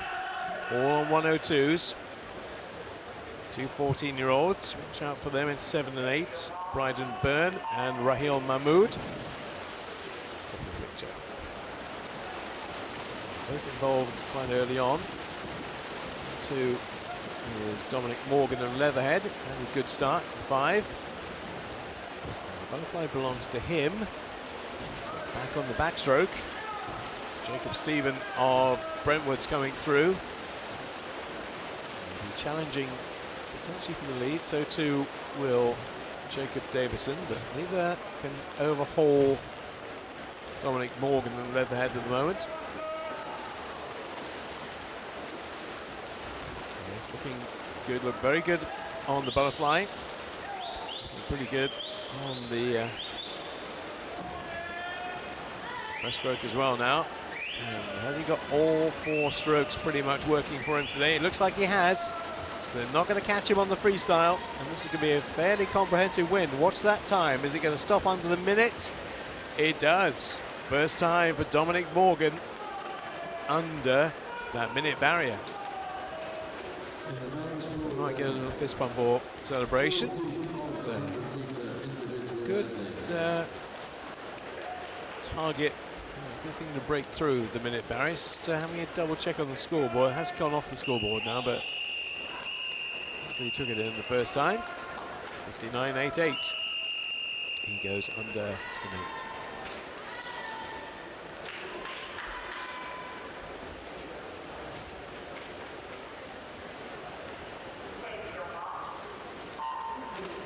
So a collection of 14, 15 and 16-year-olds once again in heat number 4 of the men's 100 IM. All grouped together in the 102s. As we've seen already, who can break out of that? Jan Springer of Hamilton Aquatics on the far side. He's having a good opening part to the race. So, swing through our graphic. Disappear like little Nell. And Lucarelli emerges from it, looking like he's on top form for Mount Kelly. That's the breaststroke done, and he's cut the field asunder. Now goes to the freestyle. I don't think anyone's going to catch Riccardo Lucarelli. 102.18 before today. I reckon another 60 under is coming. We'll get it in just a moment for confirmation, but I think he's just breached that 60 seconds, broken it, hopefully. Don't have any times yet for that winner. I reckon it's under 60. Right, so it's coming up. Yeah, 59.74 is the time, so it's not on the screen, but 59.74 for our winner. Second was Magnus Kelly with a 101. Heat number 4. So that's the quickest time there from Lucarelli and Mount Kelly. Heat 5. South Links, Colchester, Mid Sussex, Team Bath, Bromley, Mount Kelly, Hamilton Aquatics, Rushton. I don't think we mentioned Rushton today. Adam Fraser going for them. Sevenoaks and St Felix School all have competitive. In fact, they don't, because we've lost Matt Burrows. Everybody else, however, is racing. And the halfway stage, this will be the conclusion of the backstroke leg. Probably just Oliver Saunders. Yeah, 13 100ths clear of Candil and Chew. But maybe not for long, because Candil, obviously good breaststroke, it keeps very low to the water as well. There's hardly any lift at all on that, is there? That breaststroke, he pretty much skims across the water, really helps him keep very flat to the water, and that's very advantageous here. He won't quite get caught by Rico Brinkman, I don't think. Oh, it's been very close. No, he gets there reasonably well ahead of everybody else. And 59.41 is a big step in the right direction for Adam Candil. 59.41. Nobody else broke the 60-second barrier.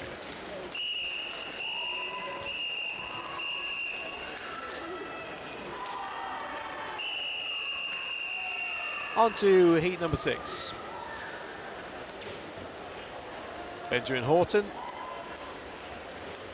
of Manchester, Ethan Thompson of Dubai. So I've got a chance to go through them all, so we'll just tell you the clubs. Hillingdon, Chase, Doncaster Darts, Beverley Barracuda, City of Derby, Repton and Seagulls all have representatives in heat number 6 of the 100 IM. See who's got the best strokes across 4 disciplines. Benjamin Horton for City of Manchester Aquatics looking strong at the moment. So up in lane number 6 is Kieran Grant. It's Grant, it's Broadhead, Twynham, Lambert. Again, that will change quite a bit. Benjamin Twynham of City of Derby had a good swim this morning, as I recall. And he's having a very good swim in the 100 IM this afternoon as well. If he holds on to this, that 101.27 will be a thing of the past, and that 60-second barrier will be breached. How many more can he take with him? Under the 60 seconds, because he's certainly going to be under 60 seconds right now. It is 59.24 for our winner, and he is the only one who managed to get under 60. 59.24. Welcome to the sub-60 club for Ben Twynham.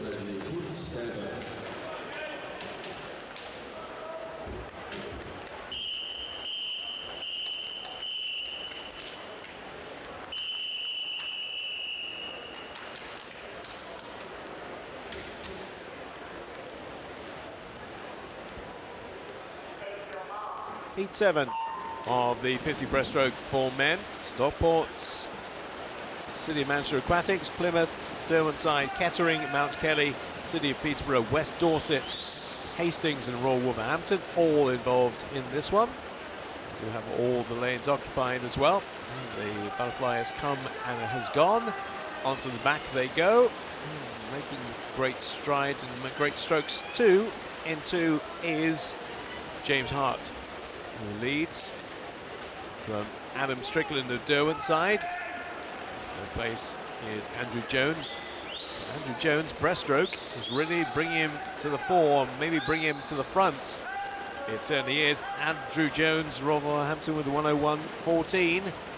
Now being joined by swimming lane number 5, Drew McGregor of Mount Kelly. Between these two for the win, it would seem. Is it 5? Is it 9? It's 5, I think. No, it's not. It is Andrew Jones with a 1 and a 58.69.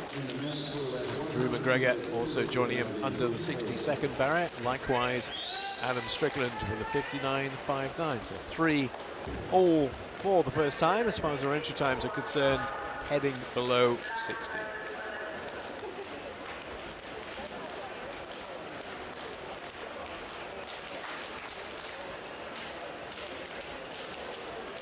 But the end was about half a second between Andrew Jones and Drew McGregor.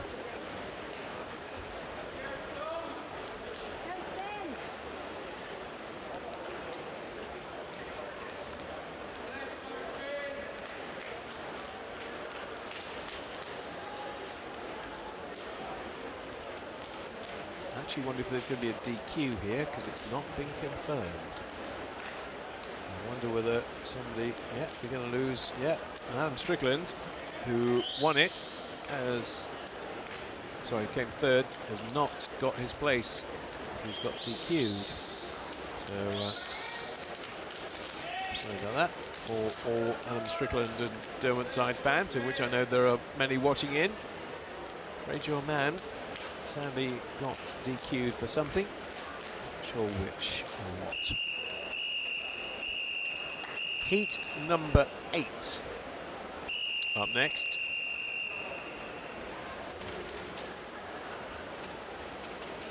Those are the teams these swimmers are representing. And none of them in this field, according to their entry time, has actually been under 60. We have a 13-year-old from Camden, Swiss, up in lane number 9, Llewellyn Porter. Good luck to him. It's an event for a 13-year-old to come to British Nationals. The Winter Nationals here at Ponds Forge, alongside our leader at the moment as well, who is Tom Barden. He's leading by over a second. For a university swimmer who, short course-wise, has not broken the 60 barrier yet, but very close to it last time round. 1:00.77. Got company from Reading's Joseph Buxton next to him. They go onto their fronts to finish off the race. It's still probably just going to be Barden, but it's going to be a very, very tight finish. Barden gets it. 57.91 for the 18-year-old from Loughborough. Joseph Buxton, who previously had a 1:00.74 to his name, now has a 58.08.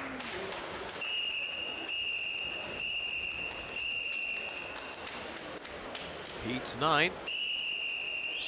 Those are the teams. Hello to the watching it from East Grinstead and from Braintree. And the I should like to give a mention to outside the big sector.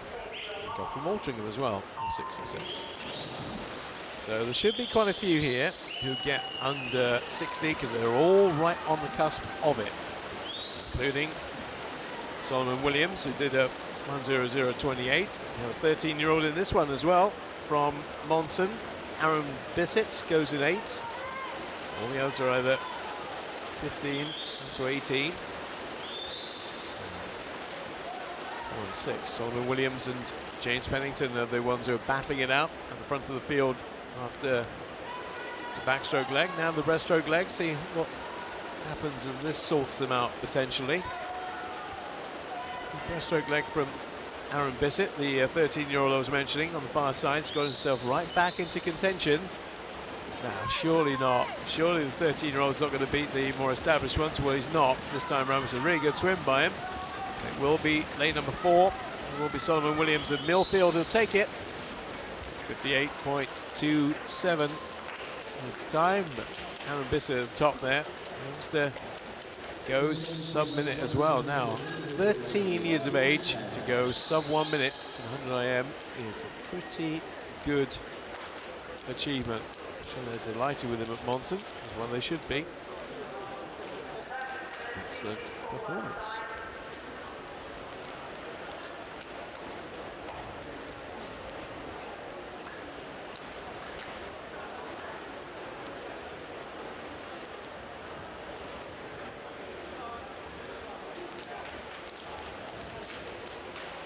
Which is over halfway in the 100 IM, because we've got 17 heats in total. Now we get to the swimmers who have previously been under the minute. 3 of them. Sonny Chamberlain Hyde of Seagulls, Mehdi El Mansar of Plymouth Leander, and Matthew Baker of West Suffolk. All 3 of them have been under the minute, and all the others are right on the cusp of it. So I think there's a good chance we might potentially get all 10. Doesn't often happen because somebody can have an off day, but there's a potential here for all 10 to go under the minute.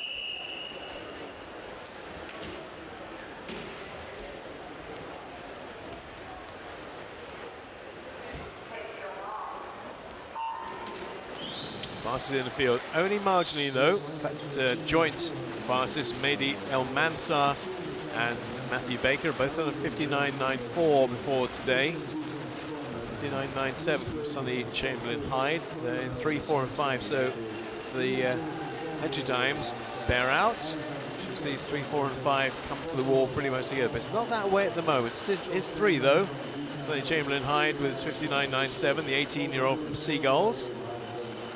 So got a nice advantage, not a winning one yet though on the butterfly. And then on the backstroke, now onto the breast. He's starting to get caught, but still has an advantage after the first 3 strokes. It might get reeled in now by Nathan Holmes of Preston at the top, who's looking very strong indeed. Now, which of these 2 is the strongest? Is it Holmes or is it? Yeah, it's just about Holmes, 58.22. 58.22 for our winner. Sonny Chamberlain Hyde has to accept second place, 58.77. Well, we got all but 3 under the minute. Didn't get everybody there, but 7 out of 10.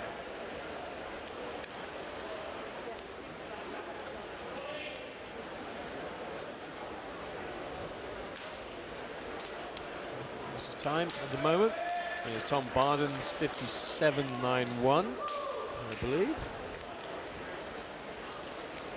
Yeah, 57.91. Fastest of the field so far. That will, of course, change as we get into the cyclically seeded heat soon. But we're not there yet. Hello, Halstead. Kai Adams representing you today. 25-year-old, oldest in this field. And lane number 7, Lancing, Hastings, Wolverhampton, West Suffolk, Newcastle, Brighton, Loughborough, City of Sheffield, and Manchester Aquatics, all in the mix. This one. And that was the end of the butterfly. Great backstroke. Top of your picture there from Rowbottom Keating of City of Manchester Aquatics, the 15-year-old, had an absolute stormer on the backstroke. Great turn. Now, can he hold on to it on the breaststroke? Because the lead is 0.44. And he's 16 years of age. Most of the swimmers, in fact all but one, are older than he. And he's looking okay, but then starting to come into the picture, Oliver Taverner of Loughborough University in lane 6. He might well be starting to boss this race. Looks like he is. Don't think anybody's going to catch him. He's our winner. Oh, actually, Rowbottom Keating was slightly tardy finish by Taverner there. He's going to the wall. I think he was ahead of Rowbottom Keating, but just glided into the wall. So 57.82 is the time. 57.82 for Rowbottom Keating, which is, I think, the fastest. Yeah, just marginally the fastest that we've seen so far. Go to our colleagues on the other stream. You'll see a swim off coming up very soon, I think. Potentially, anyway. Phoebe Cooper and Lauren Dickinson in 100 freestyle. All happening over there on the other pool, which you can also catch on our YouTube stream. But for the men's competition, stick with us for heat number 12 of the 100 IM. Barnsley, Abingdon Vale, Taunton, Repton, Loughborough, Norwich, Millfield, Gloucester, Plymouth, Leander, Chelsea and Westminster. And swimmers from all of those clubs are involved in this one. This might be quite a bun fight. So they've all got very, very similar times. Lane 6 is catching my eye. Connor Cherrington and Millfield. There's a reason for that, because he's leading by 0.31. Metin Molatoglu, Chelsea and Westminster. Outside lane though, it's starting to come to the fore. 17-year-old. Everybody in this field has been sub 60 before. Good little battle developing though with Connor Cherrington over this freestyle leg. Is it going to be the London or Millfield axis? Millfield's going to get it. It's going to be Connor Cherrington with a 57.30. So that's a big improvement. Over 2 seconds. He's gone in the right direction. Metin Molatoglu in second place. And third was Dominic Bools. From 2 there. No, actually more than that, 4. Didn't actually replicate their sub 1 minute times. Heat number 13.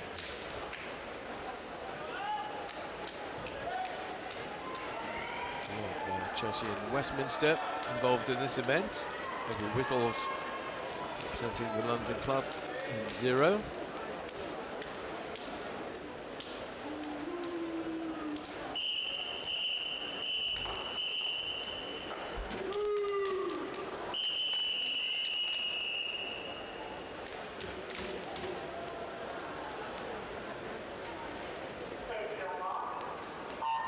So heat 13 of the 100 IM.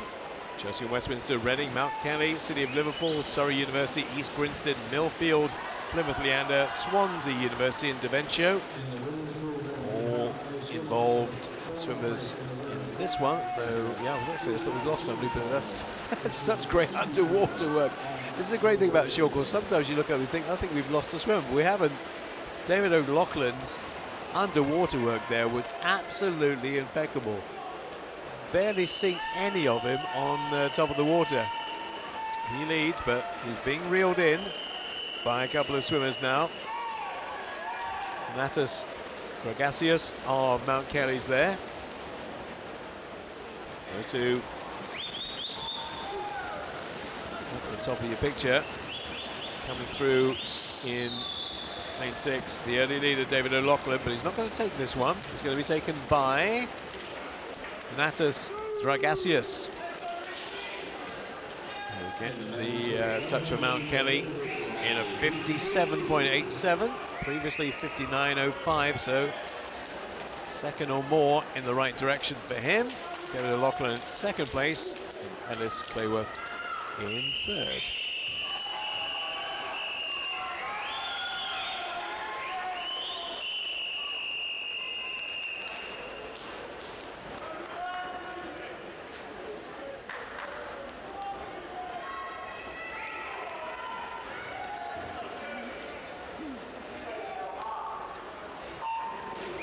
Heat 14. Leicester, Norwich, Bromley, Swansea, Hastings, Loughborough, York City, Wickham, Mid-Sussex and Milton Keynes. Swimmers involved in this heat. All in the 58 fraternity. And, again, just looked up and thought, we've lost somebody, but we haven't. That's the orange cap of Toby Mayfield of York City. Can have a really good underwater section. Ryan Larkin of Swansea University is our leader at the halfway stage. It looks like it potentially could change though. Coming up in 5 is Richard Farthing of Loughborough University. Well, maybe Ryan Larkin can hold on. Looks like he's just about got enough in the tank to be able to do so. 58.57 previous to today, and 56.56 is what he returns here at Ponds Forge. 56.56 with Richard Farthing in second, and third place going to Alexander Casey of City of Leicester in lane 0.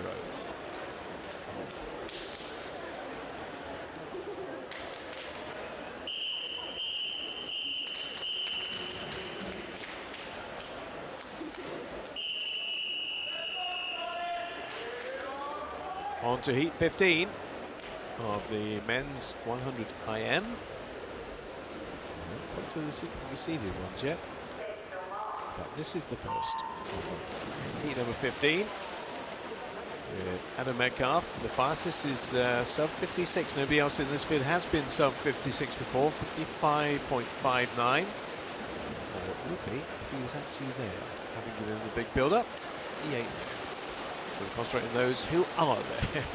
Up in lane number 6, looking strong, Benjamin Prosser of Loughborough University, just with the lead over Thomas Bloor. And third place to Lewis Maxwell, at the top of your picture. They're all coming back as a collective on the breaststroke. 4 of them, 5 of them potentially going to the wall together. Now, who's got the best front crawl? That's what it will come down to. Dominic Poling might be the one.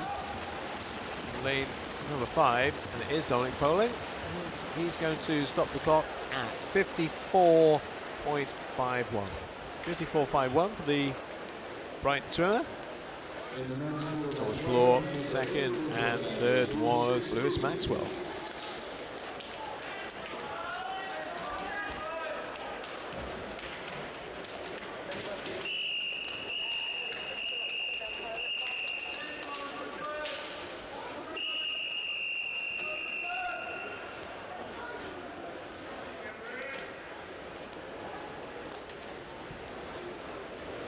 Two more to come. Heat 16, Plymouth, Loughborough, Dartmoor. Don't think I mentioned Dartmoor today. If I have, then don't worry about the repeat. Millfield, Loughborough, West Norfolk, Derwentide, Millfield and Ealing all have some involvement in this, some interest in this, or did have until we got another withdrawal there in lane number 4, but everybody else, Bragazi is racing. Bragazi is racing himself. Again, it's caught me out. It's caught me out once again into the underwater work. Thought that we'd actually lost this one. Everybody is present and correct. So lane 6, Nathan Wells of West Norfolk leading the field at this stage, and with 25 to go, looks like he might potentially be able to hold on to the lead. Who's going to come back at him? They're all trying, but nobody's really succeeding, and it will be lane 6, Nathan Wells, or lane 5 in fact. It'll be Ben Harrison of Loughborough University who gets that touch. 55.44, Alex Bragazi, 56.76, and third place to Luke Iverson, 56.96, 55.44 the winning time. Not as quick as the previous heat, 54.51. That was won in by Dominic Poling. I feeling we might see something a little bit more quick from James McFadden in the final heat, which is heat 17. Quite big hitters in this one. Calvin Fry of Mark Kelly looking to go under that 56, which is his best time, 56.02. But James McFadden is the class act in this field at 54.93. Should be able to show it Seen some upsets today, seen some people whose edge times are faster than everybody else's and not actually been able to replicate that, but Fazen, because of his backstroke work, it's all looking pretty good at this stage, at the halfway stage. He leads.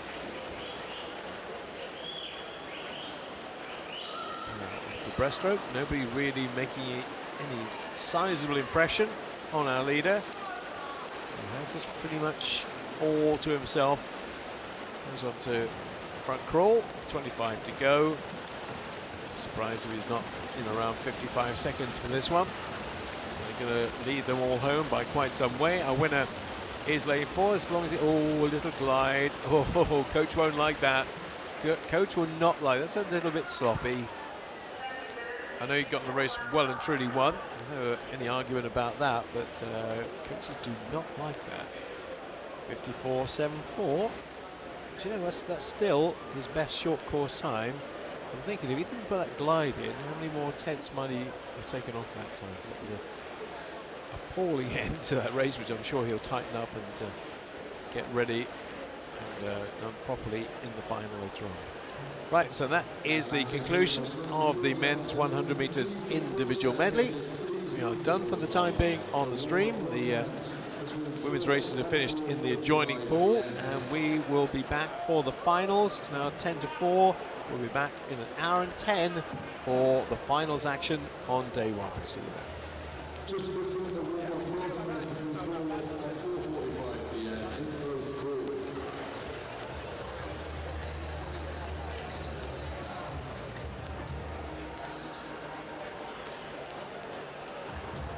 Just go back to the work.